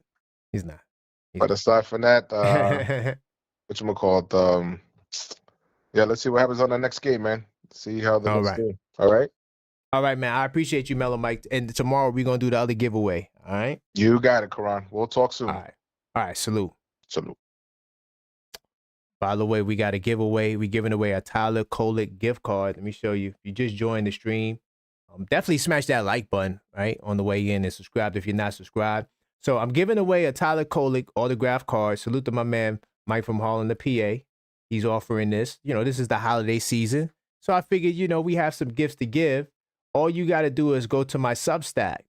And my Substack name is the same. I believe it should be The Objective. Hold on. I hope this is the right link. This is not the right link. I'm bugging. Hold on, y'all. Let me get the right link. I still got people subscribing. That's weird. I don't know how that works. Hold on. Let me get y'all the right link, though. It's The Objective Knicks Fan on. So if you're on Substack and you type in The Objective Knicks Fan, you'll be able to find me. Because I initially was going with The Objective Fan. That was going to be my Substack thing, but I'm just keeping it Knicks for now. Because I want to be the number one Knick person on Substack. So what I'm doing is, if you go follow me on Substack, and I'm going to put the right link in there. Give me 2 seconds. If you go there and follow me, that's all you got to do. And I will be giving this away to this Tyler Kolick card. That's it. You don't got to do nothing else. Substack is cool because you can reach out to people directly. That's why I like it. And it's a new platform for me that I want to build on. Let me just change the link and make sure it's right. So I'm editing the link right now, and I'm going to post it again in the chat just in case. So you guys can check it out. Oh, I see I got 3 new subs. So y'all still finding the page. It must be correct in the chat. It's just on the community page is not the right link. So let me fix that. And then I'm going to check the link that's in the chat. That's all you got to do. Giving away the Tyler Kolick card. Salute to my man, Mike from Harlem, the PA. I appreciate him. Listen, I appreciate all the subscribers. I appreciate all the channel members and everyone that's in the Knicks Tape Madness Discord server, man. You guys really hold me down, bro. I appreciate it. Oh, man, I was getting ready to shout this brother out, but hold on. We gotta stop the press. We got a special guest on the line. Hello, caller. State your name and where you're calling from. I think I lost him. Let me see if I get him back. Did I lose him? Was that me? I'm gonna see if he calls back. But if he doesn't call back, I see you still, Knicks fans. Salute to you in the building. Wait a minute. Are we here? Are you on the line? Is this real? I think so. Let the people know what's your name and where you calling from. Yeah, this is Ron from Still Knick Fan. Hey, big time salute to Ron. I was just about to shout you out because I saw you in the crowd, but then you made an appearance. So welcome to the show, brother. Yeah, I was just gonna listen but then I was like, you know what? I probably won't. I mean, I would, but I probably wouldn't have a chance to wish you a happy holidays and everything on air and chop it up 100%. with you. So I was like, 100%. you know what? Let me do that real quick. I appreciate it, brother. I know this is a little late on a Sunday. I normally don't go live this late, but it's right after the game, so I figured, strike up the button. But I appreciate you calling up, man. No doubt, man. I just turned on the show, so I didn't hear, what you might have been talking about earlier. So if I say anything that's repetitive, my apologies. No, it's all good. Nah, there's no apologies needed. We were talking about. I mean, of course, we always get sidetracked with other conversation, but we're talking about the game. I know you were able to. Hopefully, you were able to watch the game, right? Yeah, I saw it. Mm-hmm. Yeah, so we could talk about that.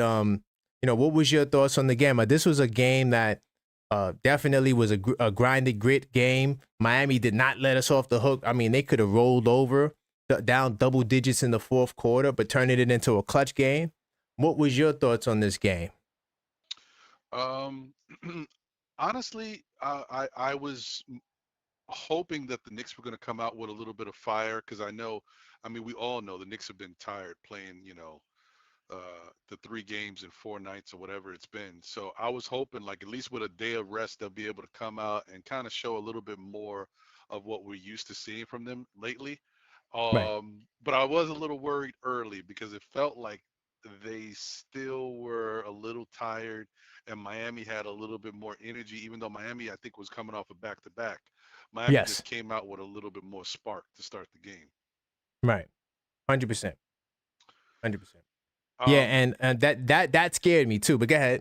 Go ahead. I'll but let you cook. but in the end, Right. you know,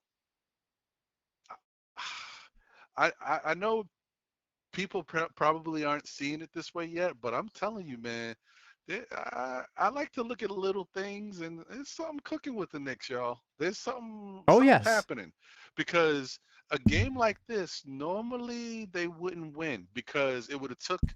I'm just saying in past years, it would have OG not coming out to a hot start, taking a while to get going, like a whole half. Yeah. Uh, Cat finishing with 2 points for the game That's uh, and wild. and them coming out lethargic and Miami shooting well, yeah, we would have lost this game.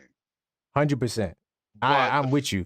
yeah, but the fact that obviously Brunson was hot, we get it. But Macau was hot, and then their energy on defense, their rebounding. There's a lot of stuff that you can still point to and say these are positives that are a little different. Mitchell Robinson knocking down free throws, like what is happening?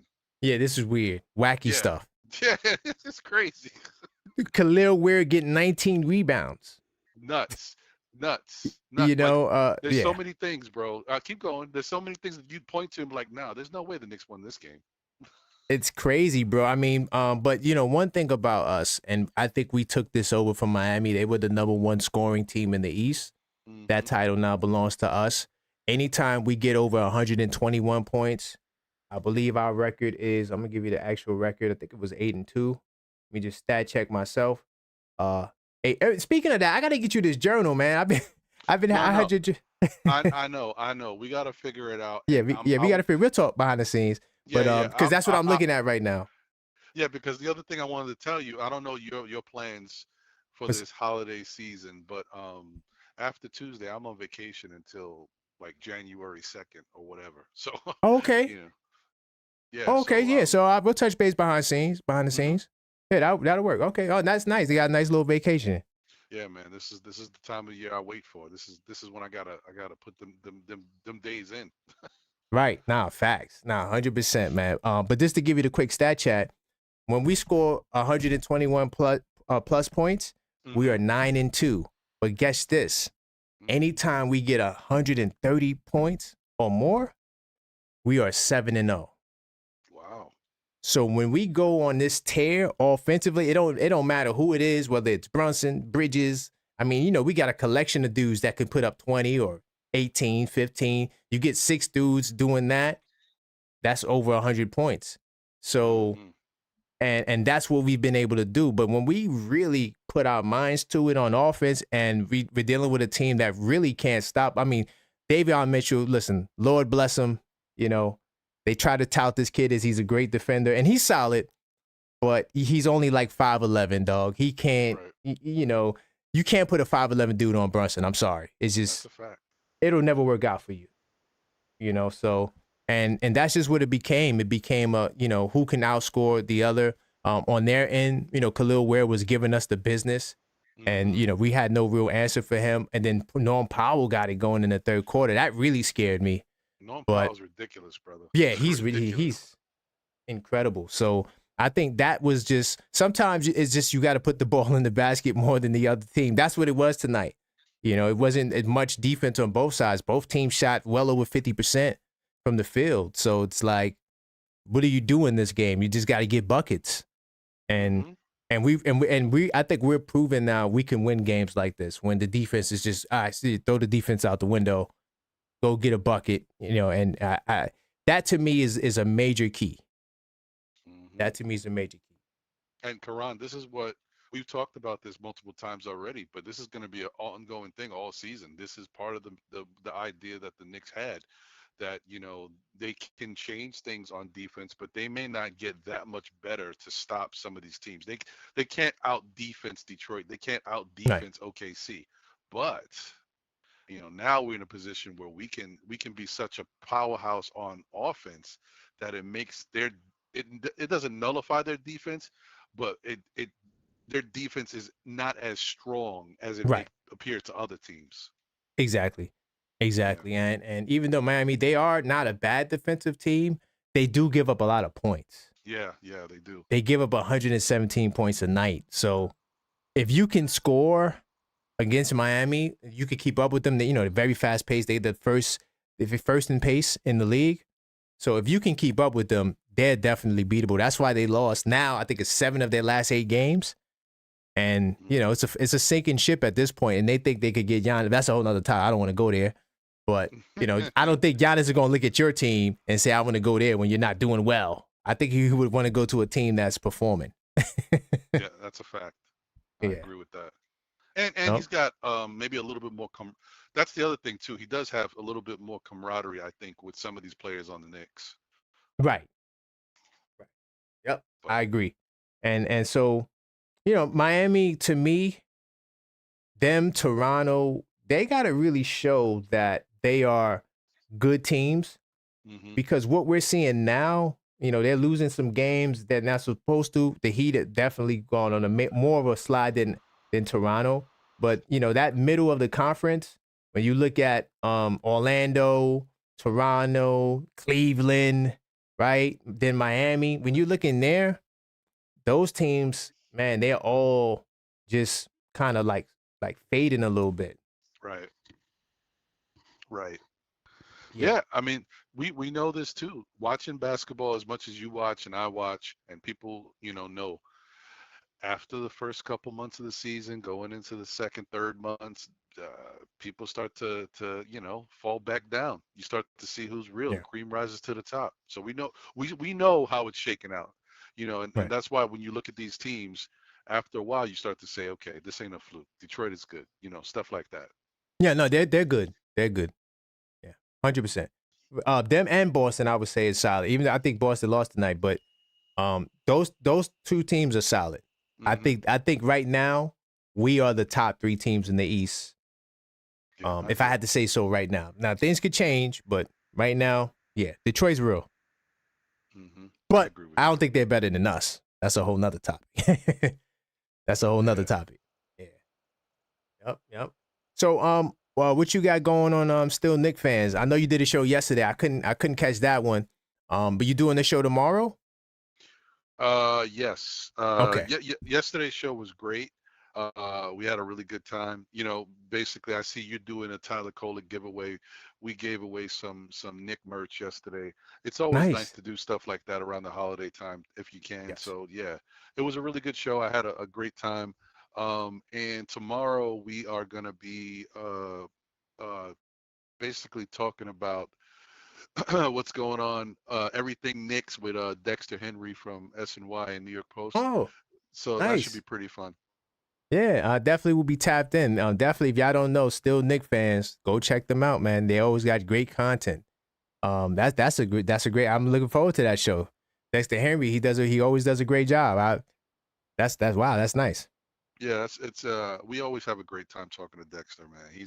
He's a really good dude, and there's and when you're doing stuff and trying to I don't know, broaden uh the viewership and get out there to more people, and you're just reaching out to different people and trying to reach out to all of the people in the know. It's not easy, and it's really tough to even get on people's radars. You can't even get Right, their proper contact information. So it's really nice when you get a guy like Dexter, who not only is reachable, approachable, but reciprocates, and he loves being a part of the Nick community and allowing people to have voices on his platform. So yeah, he's dope. That's what's up, man. Yeah, that's what it's about. Getting out there, making those connections, and that's what you guys have been doing over there as Still Nick fans, and it's great to see. And you always hit them with a great, nice little feature every now and then. You guys come boom. So salute to that. That's gonna be a great show. Thanks, man. Appreciate it. And as always, it's without nothing. It's without saying. We always got to chop it up. So we'll have Oh our yeah, our moment to chop it up again. yeah, Um, 100%, 100%. Yeah, I've been busy ripping and running. I know you've been, your schedule and your work, and then you got your platform. So, but yeah, 100%. Yeah, we go and chop it up, and yeah, I look forward to connecting with you sometime, over the next week. Yeah, me too, bro. Oh! Before What I go, else? Yeah. I can't forget to say, publicly how happy I am. I've been expressing it, but I'm so happy to watch Tyler Kolek be a meaningful part of this team, Oh bro. yes, Really, yes. I'm really excited about that. I'm happy for him. It was nice even seeing Diawara go out there today. Diawara is just one of those that is just going to take a little time, and he's still got to learn. You can still see he's very raw. There's going to be some good days, going to be bad days. The other day, he struggled a little bit. They were getting him. They were getting him on Right. the other side of the ball. Yeah. But tonight, he came in. I don't think he did anything too bad. I know he knocked down a three. It looked good. Like, Mm-hmm. so it's nice to see Mike Brown giving these guys a little bit of opportunity just to be out there in the court and be a part of it. You may not be Yeah. ready, but just getting your taste, eventually you get a little look here, more and more, and then you start to get a little bit more comfortable. Because I feel like some of these guys, when it comes to their talent, the talent is there. They may not have all of the know-how and experience yet, but I think what holds them back is really nerves, right? Nerves and uh, what's the word I'm looking for? It's the word. It's such an easy word. Nerves. Not anxiety. No, no, it's oh man, we say this thing every day, and I'm Oh catching a boy. blank right now. I Confidence, Oh yeah. Mitch, Okay. Yeah. Yeah. I was talking confidence. about that with Mitch with his free throws. Confident. Yeah, confident, dude. And by the way, Mitch is supremely confident to Oh be able yes. to knock down those free throws the way he's knocking them, and then go into another game and not miss a free throw. I'm like, this guy must be like he is feeling good. Yeah. No, 100%. Yeah, and that's what I was telling Mellow Mike. I'm like, they could talk about mechanics. Listen, I don't know. I didn't pay attention to no mechanics. What I am paying attention to is how confident he looks. Like he doesn't look hesitant to go to the line. He doesn't Hmm. look worried. He looks locked in, focused on the accomplishment and making the shot. And I think that was what paid. Because as a basketball player, you played. It's all about confidence. If you feeling shaky, if you feeling nervous, and Yeah. you can't shake those nerves, yeah, Hmm. you're gonna get cooked. Yep. But once you lock in and you get the confidence, man, I could hit that shot. Man, I could bring the ball up. Man, I could make that pass. And that right there is what same thing with Diawara. That's what's gonna come with him. He needs more time, more reps. That's it. More time, more reps. You can see the talent that's there.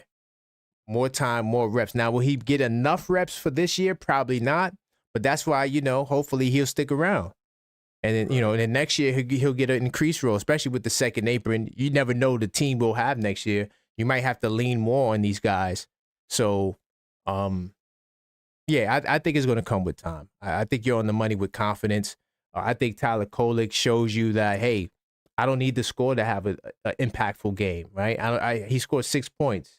To all the box score warriors, they'll look at that and like, oh, he didn't do much, but to real basketball people, we'll notice the pass that he made, right?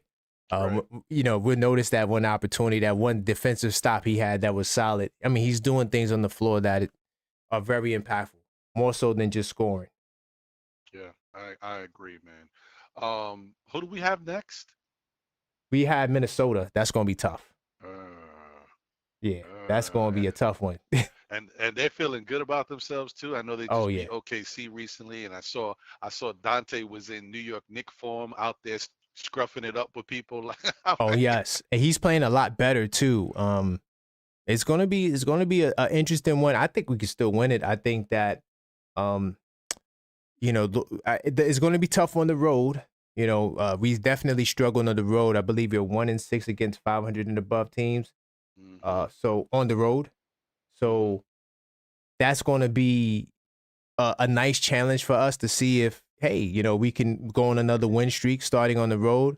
But we are 500 against 500 and above teams right now, 8-8. So I take that.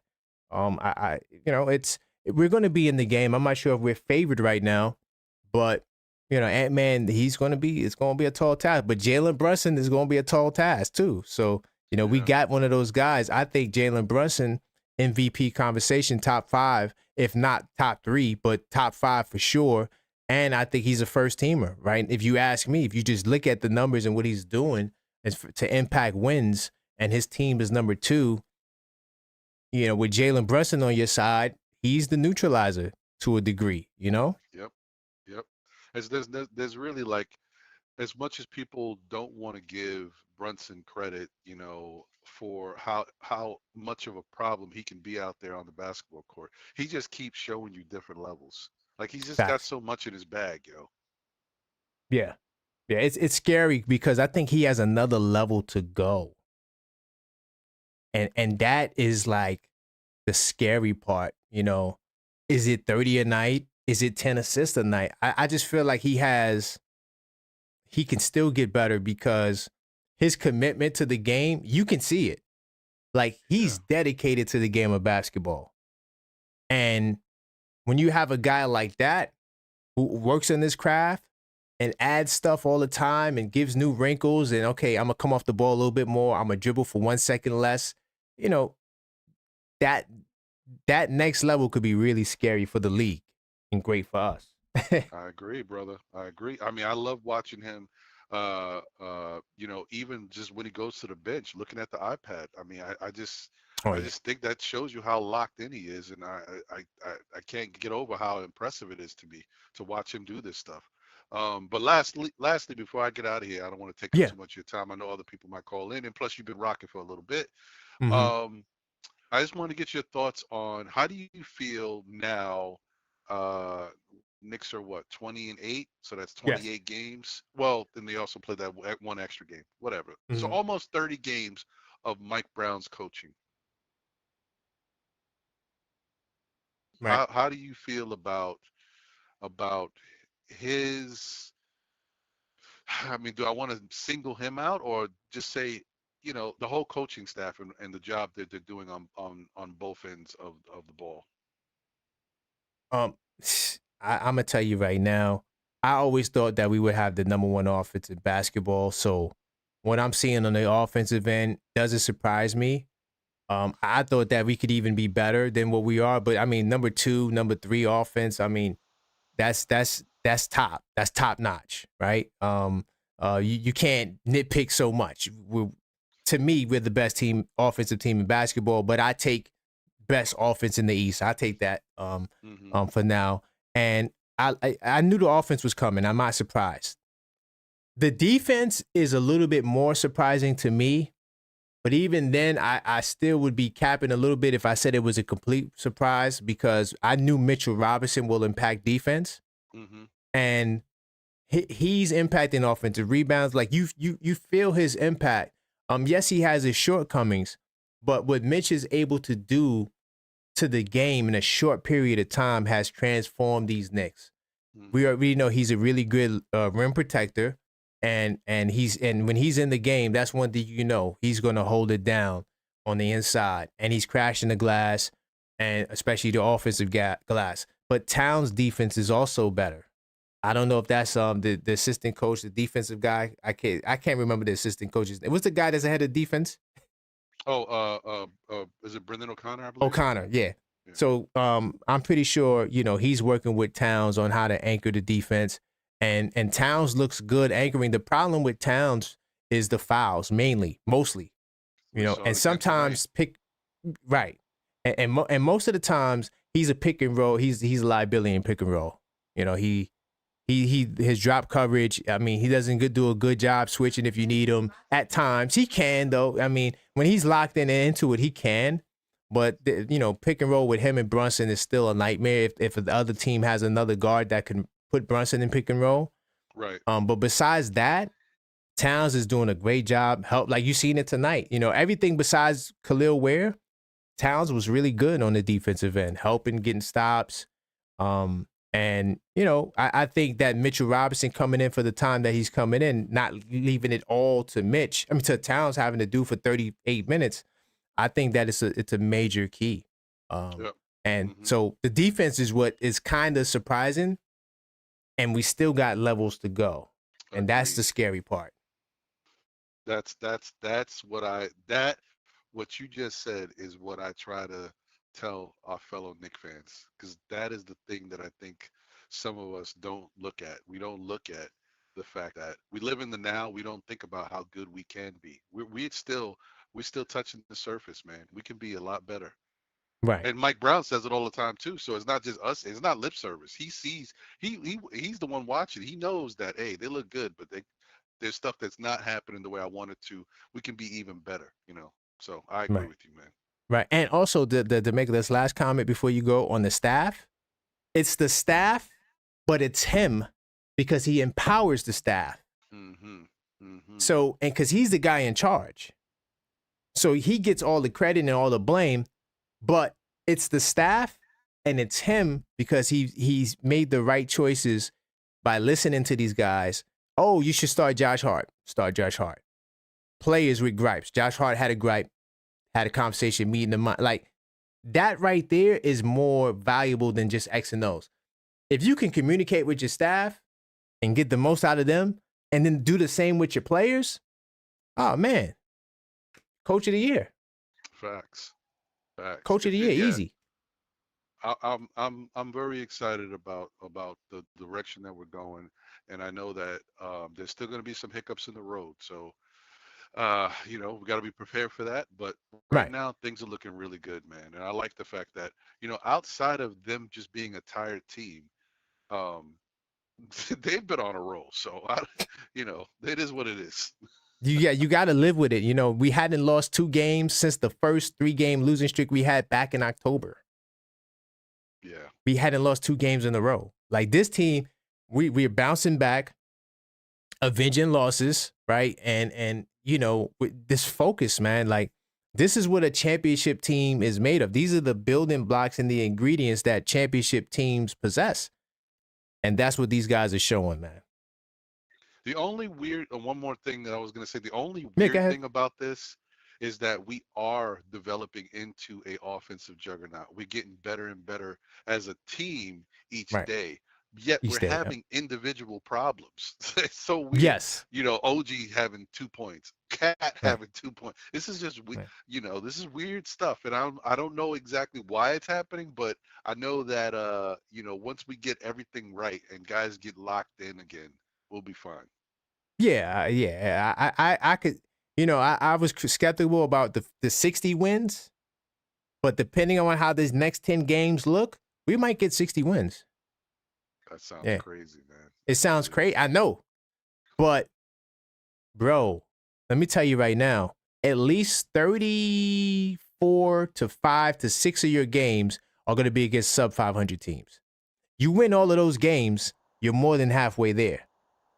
Then you just really got to go 500 or a little bit above 500 against the 500 and above teams. If you do that, you're either a 60-win team or you're very damn close to it. Hmm. Yeah. That's true. That's facts. Yep. Hey, man, listen. I'm feeling great about it. I just can't wait. Now it's like, you know, I know I'm not the only one who feels this way. Now I can't wait until the next Knick game. Like I'm so excited Right. just to watch this team play basketball. Oh, yes. I'm looking at the count. I got a big calendar up on to the right of me, and I'm always looking at it like, yo, who we got next? Yeah. Yeah. Man. It's exciting. Well, Yep. listen, I just want to wish you and everybody a happy holidays once again. Shout out to Maxine. Happy holidays to you as Okay. well. Hey, man, we'll talk and we'll link up No about the doubt. you know, the book as well Mhm. as the next time we chop it up. Yeah, no doubt, man. I look forward to it, man. All right. Have a happy, blessed one, man. Thanks, my brother, and you have a continued great show. Thank you, brother. All right, bro. Right. Later. Salute. All right, that's my man Ron from Still Knick Fans, man. Great call, as always. I do appreciate the brother for calling. I was just about to shout him out, and he called up. You know, you just never know who you're gonna get on this show. By the way, continue to go to Substack and follow me on Substack. The link is in the chat, and the link is in the community section. All you gotta do is follow me. I'm the Objective Knicks fan on Substack. I will be giving away a Tyler Kolek gift card to one of my Substack followers. So go follow me on Substack. I do appreciate everybody who followed me. I think we up to like 10 followers on Substack. So keep the followers coming, all right? There's a couple of people I missed calls. Let me see if I can get this brother back on the line. This is the final call The for call call has been forwarded 646. to voicemail. The Okay. This is the final call for call 646-995-8389. I hope you guys appreciate the show. Uh-oh, he's calling back. Hello, caller. State your name and let the people know where you're calling from. It's Lauren from Cali, man. What's going on? Hey, man. Yo, man. Everything is good right now. You know, we got a nice little win tonight. I'm feeling good. It's the holiday season. Hopefully you feeling good as well, brother. I'm feeling good. And I wanted to talk to you tonight specifically because you're the objective Knicks fan, and I want to be schooled on my perspective. All right? All right, let's go. So I'm going to start with this. Great win tonight. Amazing win. I'm going to start with Karl Anthony Towns, right? Okay. So just to set some foundation, I don't think he is a $60 million player anymore, right? Okay. I think, and I mentioned that because obviously the next 2 seasons we have $60 million each season to pay him. I think he's more like a 45 million. He performs in the OG and Mikal Bridges pay rate, and then sometimes he shows, you know, this was at one point a $60 million player, but he's not consistently at that $60 million level. This does not in any way mean that he's not great. He's an amazing player, but I'm just talking about because in this new CBA and the new second apron, it's important to gauge a performance based on the pay more than ever. You have to look at that, especially when it's your highest paid player. Why do I bring this up? Obviously, Cat had 2 points tonight. Why do I want to talk to the objective Knicks fan? Because unlike the average NBA or Knicks fan, you look at Knicks performances from the perspective of the final game of the NBA Finals championship where you lift the trophy. And That's then a fact. And then you look back on everything in the playoffs that leads to that final moment where you actually win the championship, right? Because the last time we talked, you mentioned, you know, you've actually gone back and looked at history. And there has to be either an MVP or somebody in the first team. You've done your research. So I want to right? I want to pick your brain. We've seen guard center championship duos like Kobe and Shaq, Murray and Jokic, Parker and Tim Duncan. Yes. Today's game, it looked like from the very beginning, Jalen Brunson wanted to dominate the game. From the very start, he was just going off. He was making his shots. Everything was going well. But here's what I want to ask since I've set that foundation. Number one, outside of everybody else doing what they do really well, Mikal Bridges, you know, OG, everyone basically doing what they do exceptionally well, even down to Kolek and the bench players. Shamit's not playing right now, but we know he can do his thing. McBride does his thing. Our 2 best players, or at least one of our best players, Brunson, and our highest paid player, Cat. Is that duo a championship duo in your perspective? You know, that's a great question, and it's a question that's been asked. I asked it. Part of the reason why I would question their ability to do it is because of what you just said about going back to 1958. You need the first teamer, you need the MVP in order to win the championship. It started there because neither one of them are that. At least, well, maybe Brunson might get it this year, right. In terms of the first team, and we hope that he does. But besides that hope, we don't have it. And the bottom line is, they don't run enough 2-man game as it is anyway. I mean, they're starting to run a little bit more. You see them running a little bit more 2-man game in recent games, but it's not. Let me give you a stat, right? So when Towns and Brunson, when they scored 20 or more together, and both of them scored 20 or more, right? the Knicks are, let me give you the exact stat. So they're 9-3, right? So usually when those two are performing well, the Knicks thrive. And you don't see enough of them doing it together. Sometimes Towns will get 29, Brunson will get 22, right? Brunson get 40, Towns get 18. They need to work more together. If they can do that, I think it only increases our odds, because when the both of them are cooking, usually we win. And we win, in a good fashion. I think another issue to add to your concern is defensively, both of them are kind of like, even though Towns' defense has improved, especially as on the help side more so than anything, like he's giving support to guys if they get beat and things of that nature. But sometimes the fouls it's not always perfect with Towns. You got to take what you get with him. And Brunson, he, even though he gets soft touches against really good teams, he's going to have to guard somebody. Right. And when you run them together, like if I had a team and I could put Brunson in pick and roll with Towns, I would do it like 50% of the time. Right. Because Towns is not a great pick and roll defender. And Brunson, you know his limitations, right? Right. If they work together more on the offensive end, and at least one of them gets to that All NBA first team level, I think it can work. But it's going to be challenging because of the shortcomings that I just mentioned and other shortcomings that they have. Right. But because I think we're the best team in the East, undoubtedly so. I don't think there's no team in the East that's going to challenge us in the playoffs. I don't. Detroit, I think we get by all of those teams. And now that you're in the finals, you have a chance to win. Indiana took OKC to 7 games. Right. So okay. It could happen. Okay, so I'm glad you actually said that, right? Because I'm willing to stand in the fire to make a basketball point that I believe is correct, as opposed without being afraid of being killed by Knicks fans, because I would rather us win than either be right or wrong, whatever the case may be. But I'm glad you mentioned Indiana. Now let me take that point that you just made back to Cat and Brunson. The last call you said, as great as Brunson is right now, you believe there's a gear that he could actually even be better, right? Right. Yeah. I'm going to make a point. When we look at Brunson's game and we look at Tyler Kolek's game, right? We can see the significant difference between both of them. One of them is a score first. One of them is a pass first. Right.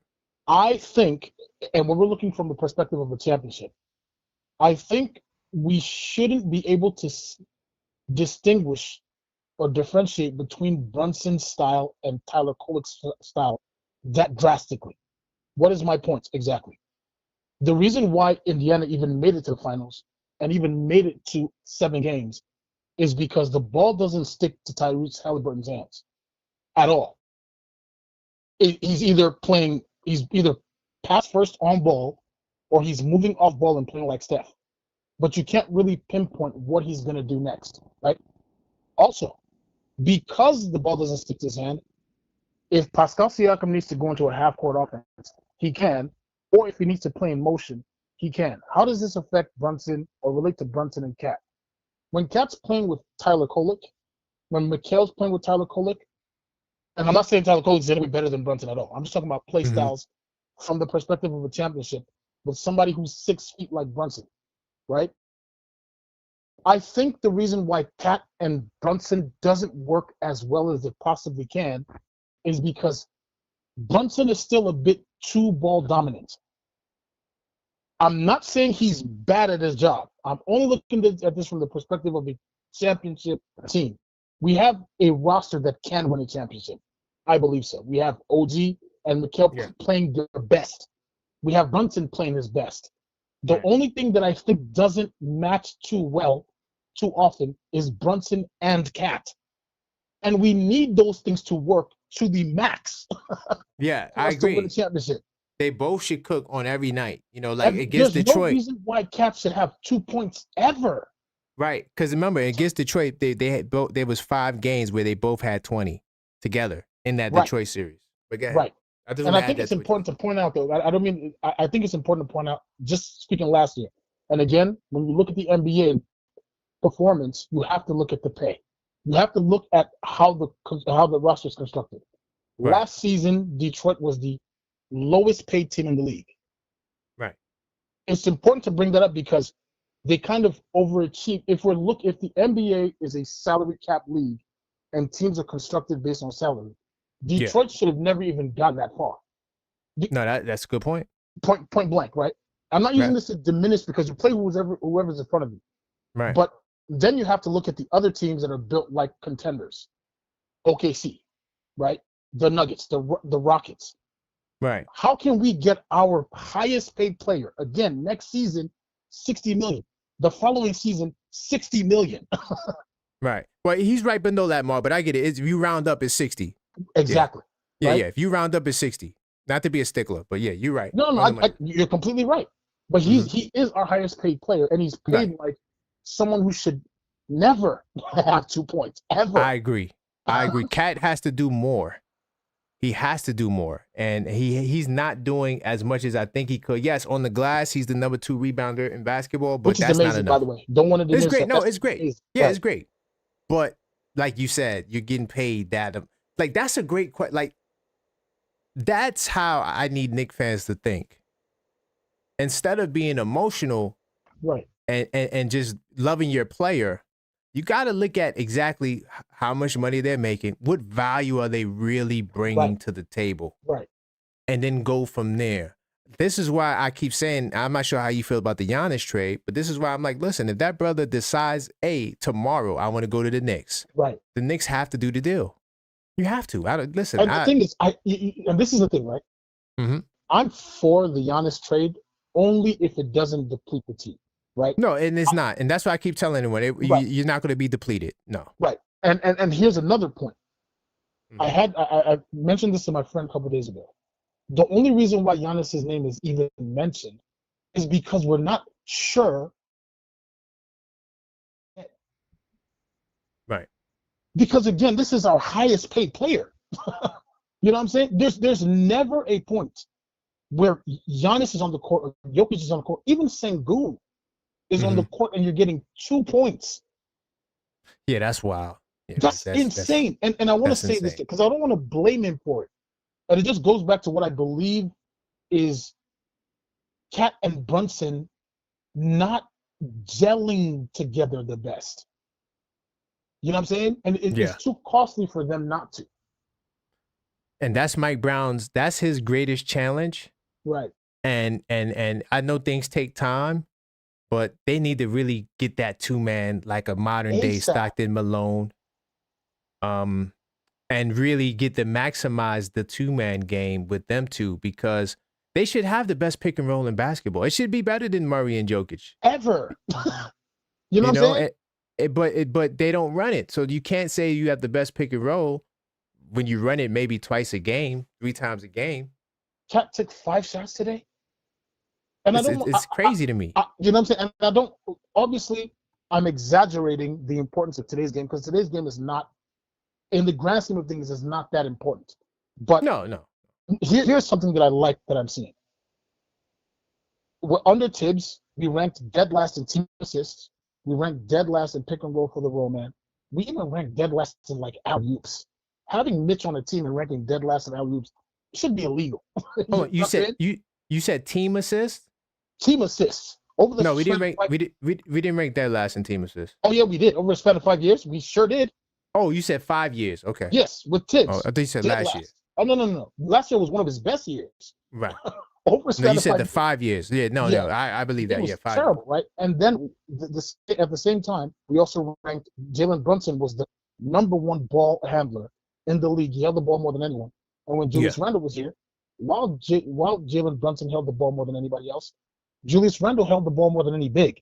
So looking at that alone was like, damn, this is not going to work. Mike Brown has changed that already. We already saw tonight. We saw like 3 alley-oops to Mitch Robinson. We Yes. saw obviously Mikel low key. If we can get him an all-star and OG, one of them two, they're balling. Everybody yeah. else is doing an amazing, spectacular job. Tyler showed up Facts. again tonight, did a good job. Whenever McBride plays, amazing. Shamit's been balling when he plays. It's just that cat thing that Yeah. has to be figured out, because if we have to figure out what it is now before this trade deadline, because if the answer is going to be Giannis, it's going to have to be what it's going to have to be. You know, I I mean, know. listen, Giannis is the listen, brother. Giannis is the answer. I don't give a damn how none of these Knicks fans feel. Giannis has what everything you're saying. Right. Giannis has that. He's a proven champion. He's a proven All-NBA first team 7 years in a row. You give me the last Knick to do that, I'll wait. Bottom line is, that's the move we got to make, because I'm going to add to what you said earlier. Another reason why, Nick, because you was talking about confidence in the team or something like to that degree. I want to add, none of you guys besides my man Knicks will be chance will pick the Knicks right now to beat OKC in the 7-game series. None of y'all doing that. So because none of y'all won't do that, that's why you gotta go get that guy, because that guy will give you the edge over OKC, because that's the one thing that OKC doesn't really have. A real power forward that can match what Giannis would bring. I know Chet plays power forward, but he's no match for what You want to Giannis know what's crazy is about what you're willing saying to right do. now? What's Mhm. crazy about what you're saying right now is when the Spurs beat OKC in that semifinals or whatever, semifinals. I was like, yo, I hope this does not make OKC realize that Giannis is one phone call away. Like, I hope. Oh yeah. I'm like, well, the report just came out, and I reported it on this on the podcast. OKC, San Antonio, and Houston, they have no interest in the Giannis trade. Okay, good, amazing. So they like what they have. Sheesh. I'm like, yo, let them not even think for two, because they have every asset plus 8 million more assets to get. Oh, 100%. You know, I would give up Chet and Williams right now for Giannis. Bro, and they probably won't even have to do that. Up. Exactly. They might be but cheeseburger and 3 picks, and it's over. That's it. Chet and Williams, that's it. No picks. Just Chet and Williams. Still keep your picks. And championships. Multiple. Because now you got Hartenstein. So now he could run pick and roll. Oh, man, it'd be sick. But yeah, that's all I wanted to, kind of, again, I don't want to poo-poo on the win. The win is great. Right. I love what Brunson is doing. We shouldn't need him to do what he did tonight to win this game. Right? OG came through in the second half. Everything, again, everyone's doing amazing. I just think we need to figure out more consistently this Brunson and Cat thing. Brunson and Cat together. I don't want to single Cat out like he's the problem. They need to gel. That's they need to gel. That's all I was going to give you. Now you on the money, man. You on the great call, brother. No doubt. Happy holidays if I don't talk to you after this. Happy holidays, brother. I appreciate the call. Yeah. All right. Yeah, that was a great call. I like how he came in talking about the money, because, these are things that I don't think the average fan considers. We just love the players. This is why a lot of you, oh, yeah, I want to get Dante back. Like the 4 Nova boys. Like, nah, dog, this is business. Right now we could go get Sadiq Bey. That's what you need. I like stuff like that. I like level-headed Knicks takes. I like how he attacked it. Is Towns really worth $60 million? Put him up against what the other $60 million are giving you. I just think that Towns is locked in, and what I was going to do an unfiltered thought on this, but like I'm gonna give you a brief thing, like a thought on this. I feel like the Knicks, our star players, they're not selfish enough. It's just too team. Like when Monica McNutt asked Towns, she asked him a question about wanting to be great or something like that, and then he talked about charity. No, what does a championship mean to you or something like that? And he's talking about charity and how he wants to do great charitable. I'm like, dude, this is basketball, dog. Yes, it's great to be great in charity, but when we talk about Mamba mentality, dog, I'm better than you all. That's why I brought up Wemby. When Wemby said I'm the best player in the world, That's the ad. Steph Curry. Steph Curry said, I'm better than LeBron. I'm better than LeBron. How many of y'all remember when Steph said that? I thought he was out of his goddamn mind. And not too long after that, he won his first championship. And I'm like, oh, snap. That brother is cold. But you see, I need to see Brunson saying I'm the best in the world, bro. I know he'll never say that, but that is what's needed. Like, that's what the great players, they know that they're great. And, you know, I just wish that we had that on this team and our great players. I'm the best in the world. And I think that's just the attitude that you have to have success. And, yo, people may look at you like you're an a-hole, like Kobe. A lot of people, like, all these people now talking about they love Kobe, that's after he died. When Kobe was alive, people couldn't stand him. I remember a Knuckleheads podcast that literally came out. They recorded it before Kobe died, and it was when Shaq was on there. He didn't even talk about Kobe. You know why? They edited it out because Kobe died. So that's what it takes to be great. I feel like we have too many nice guys, bro. And being a nice guy is good in life. But when you get to that great level, when Wemby said, I'm the best in the world, dog, I think I'm the best in the world. I remember when Wemby said, when he first came to New York, oh, it's not that big to me. And I was like, what? It's not too big. This is the Garden. But then you get into the mind state. This brother thinking that I'm the best in the world. I don't give a damn what your city got. I'm with San Antonio. This is what it is. I'm with France. We coming to kill. So I wish we had a little bit more of that on this team. Like, there's a bunch of nice guys. And that's great for the team concept. But I want to win, man. And y'all better get it done. Y'all better get it done. Salute to my man JM3. I think Brunson has that killer mentality. Yeah, no. Okay, so Brunson has the killer mentality. I still feel like he's a nice guy, though. Brunson definitely has the killer mentality. Like, he's out for blood. Like, he's not out there to play with you. He's focused on his craft. I take that. I'm just saying, when you watch the Roommate podcast, they always bigging other guys up. I don't want to see that, dog. This is hoop. I don't want to see you bigging other guys up. Yeah, it's great that you friends, and that's cool. We all play AAU, and it's all nice. But I'm from a different era, dog. Like, I just want to see, like, I'm the best, and I want to beat you, and I don't like you, Indiana. They're all friends with Halliburton. I know they played on the Olympic team together, whatever. They might have even known each other before then, but I just need to see the killer instinct, dog. From a standpoint of, I don't like you dudes. Like Miami, I don't like y'all. We don't get along. This is not friendship. And so, but Brunson on the court has the killer instinct. I give that to Brunson. He's the best closer in basketball. I'm just talking about the mentality that I'm better than you. And I'm gonna wipe the floor with you. And I'm an a-hole. I take that. I just feel like that's what you need. Like when Steph Curry said I'm better than LeBron and looked in the camera and meant it, I was like, yo, this dude is out of bounds. But that's what it takes. Sharon says, Milwaukee, they're not interested in the cat trade. It don't matter what Milwaukee wants to keep Giannis. If Giannis says I want to trade, I'm out of here. By the way, definitely go check out my Substack. All right. If you go follow me on Substack, I'm giving away a Tyler Kolek gift card. So definitely go to Substack and check me out and follow me. I'm trying to grow my platform over there. This is the card you get. So all you gotta do is when you go to the I don't know why this link. Hold on, let me refresh the page. The link should be correct. I'm the Objective Knicks fan on Substack, by the way, not the Objective fan. Okay, it got chopped off. But yeah, it's the Objective Knicks fan. All right, on Substack. I think we already got over 10 subs. Yeah, definitely, man. I look forward to seeing you guys over there. I plan on being very active. I guess on the way out, we could talk a little bit about the journal.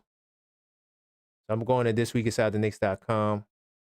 You go there, and we got the 82 Nights Basketball Fan Companion Season Journal and Stat Tracker. Go get yours now, man. I mean, this is the ultimate stat tracking system. It comes with a lot.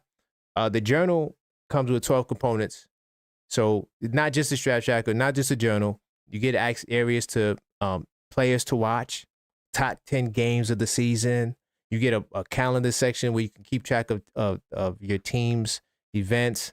And you could, write whatever you want there, tracking the team. It could even be the team schedule if you want.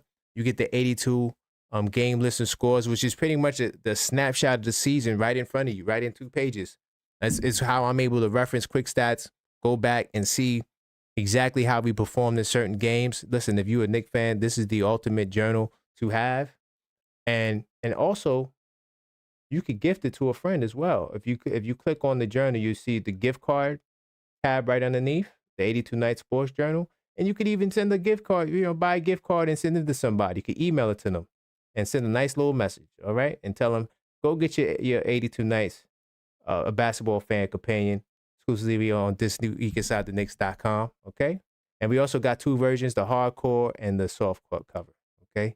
So you can pick which one you like. They're both the same on the inside. 260 pages, and it's great quality. The pages feel so nice. Like somebody asked me, am I supposed to write on this? I'm like, yeah. Yeah, you write on it. It's a journal. It's like, oh man, the pages are so nice. And yeah, definitely go get yours copies now. So I'll see you inside the 82 Nights Club. All right.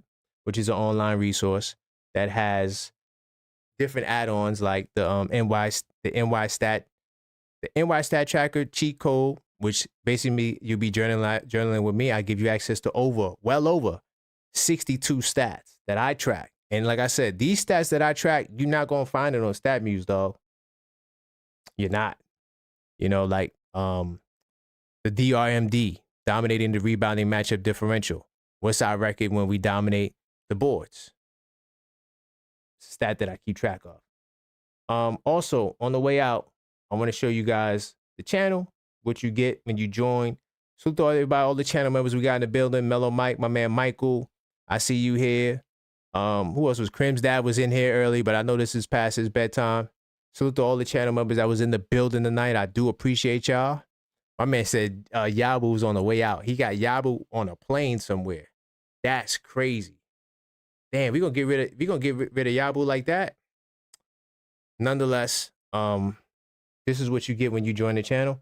I'm gonna change the name. I'm gonna do this tonight, y'all. When you wake up, the channel name is gonna be different. It's the Hardcore Knicks Fan and the Hardcore Knicks Fan Plus. All right. Now with the Hardcore Knicks Fan package, you're gonna get access to the Knicks Tape Madness Discord server. It's a members only Discord server where we have great conversation. If you're feeling the conversation and the vibes on here, you're gonna feel the vibes in there. It's a great way to extend the conversation with me. I'm in there all the time, and we have great conversation, 24/7 Knicks chat, and we talk all sports, NBA, NFL. I mean, right now there's nothing to talk about in terms of the NFL for New York teams because we're trash, but nonetheless, we still gets it in. Boxing, pretty much any sport. That's one thing you get. Right now we got the fantasy league, and right now I'm kicking J-Tap's butt. Let me see if I could get that on the screen. J-Tap is getting cooked right now. Let me see if it shows. Sometimes it shows. Yeah. So look, this is my team, the Objective Fan Hoopers. I'm going up against, no, not J-Tap. I'm going up against Dusty this week. I kicked J-Tap's butt last week. Sometimes when you're beating these guys so easily, you just lose track of who you're playing. But this is one of the things we do. The Knicks Tape Madness Cup. It's a fantasy league. That's for channel members, right? And you can see I've won this week because Sundays is the last day of the matchup. And my team is Jalen Johnson, man, is incredible, dog. He's a walking 60 in fantasy league. So if you playing fantasy, get your hands on Jalen Johnson. He's an automatic bucket. And this guy, Kevin Porter, also is putting in work. Nonetheless, the reason why I'm showing y'all this is because I'm always doing extra stuff with the channel members. That's one thing we got going. We was going to do a playback, but then playback got shut down. So I'm always adding new elements, new things to the channel membership. Of course, we got priority reply to comments, like my man, salute to my man Randall. I appreciate him, channel member. Salute to Mellow Mike, definitely always showing love and support. I see the stars, I know who they are, and I go right to them. And salute to you, Maxine, for the, being a great moderator and a great, channel, producer, and all the things that you do behind the scenes. I salute to you, Maxine. But anyway, nonetheless, when they have the stars, I'm able to see who they are. Priority reply to comments. So anytime you leave a comment, your channel member, I definitely will get back to you. I got so much members only content. When you sign up, you're gonna see like 50 plus videos that's dedicated to members, and I'm continuously adding like the Unfiltered Thought series. The last video I did was on, what was it on? I'll pull it up. I don't remember, but the last video I did was, I was breaking down the Cup game. 10 things that no one's saying about the Magic Cup game. And definitely go check that out. And I got, like I said, 31 unfiltered thoughts. And there's way more members only videos than that when you get there. Okay, so that's what you get when you join, man. And I look forward to seeing you guys on the channel membership. Of course, channel members also get discounts on all the merch. So I got on the Captain 11 hoodie. Go get this on shop.thisweekinsidetheknicks.com. Go get yourself a Captain 11 hoodie or a mug. We got mugs, all of that. So when you're a member, you get a discount on all of this stuff. Okay, that's the mug. This is the Bodega Cat, the white Bodega Cat. We got them in white as well. So go check it out. Hopefully you can see it. I know it's a lot of light, but yeah, go check it out. Shout out This Week Inside the Knicks. So when you're a member, you get discounts on all of that. And of course, members get a discount on 82 nights as well. Basketball Fans Companion. Keep this by your side. All right. But that's all I got, man. Let me see. So is people talking crazy in the chat? Notice how we didn't see no Miami people tonight? It's a damn shame. Yo, the Heat fans are the worst, dog. They are the worst. They don't take their butt whooping like men, bro. They only come when we lose. We could lose the other teams and they're going to pull up. But on the way out, I want to thank my man, Nick Shack, number 1 in gamification. Maxine, in the place to be at number 2. Crim's dad, channel member. I appreciate you at the number 3 spot. JM3 in the number 4 spot. Mellow Mike in the number 5 spot. And salute to my man, Yuri, Knicks Tape Madness Discord server, channel member. Randall, channel member. My man, Buzzer Beater, great to see you tonight. David Smith. Ex-Conscious, Prezi the Boss, salute to you. HRM the Great, Knicks Tape Madness Discord server channel member, big time salute to you. Still Knick fans at the number 13 spot, my man Sherwin, George Bryce, JV Hammer, Zach, salute to you. E. Gibson, salute to you, E. Gibson. Cool Breeze, Anna Grill, BS10258, Knicks Tape Madness Discord server channel member, and mod, and my man Esco of Harlem. Want to give a big time thanks to all of you guys for rocking with me. All right, big time salute. On the way out, I'll be back tomorrow for the podcast. Not sure the exact time, usually at noon, but I've been doing it at 6 p.m. Just be on the lookout for the notifications. And then, of course, on Tuesday, in Minnesota, we'll be doing a late night post-game show because that game's at 8 o'clock. And I hope to see you guys sooner. There'll be more giveaways. So you want to make sure you tapped into each show so you can see what we're giving away, all right? But that's all I got for you guys tonight. And until next time, as always, let's go Knicks.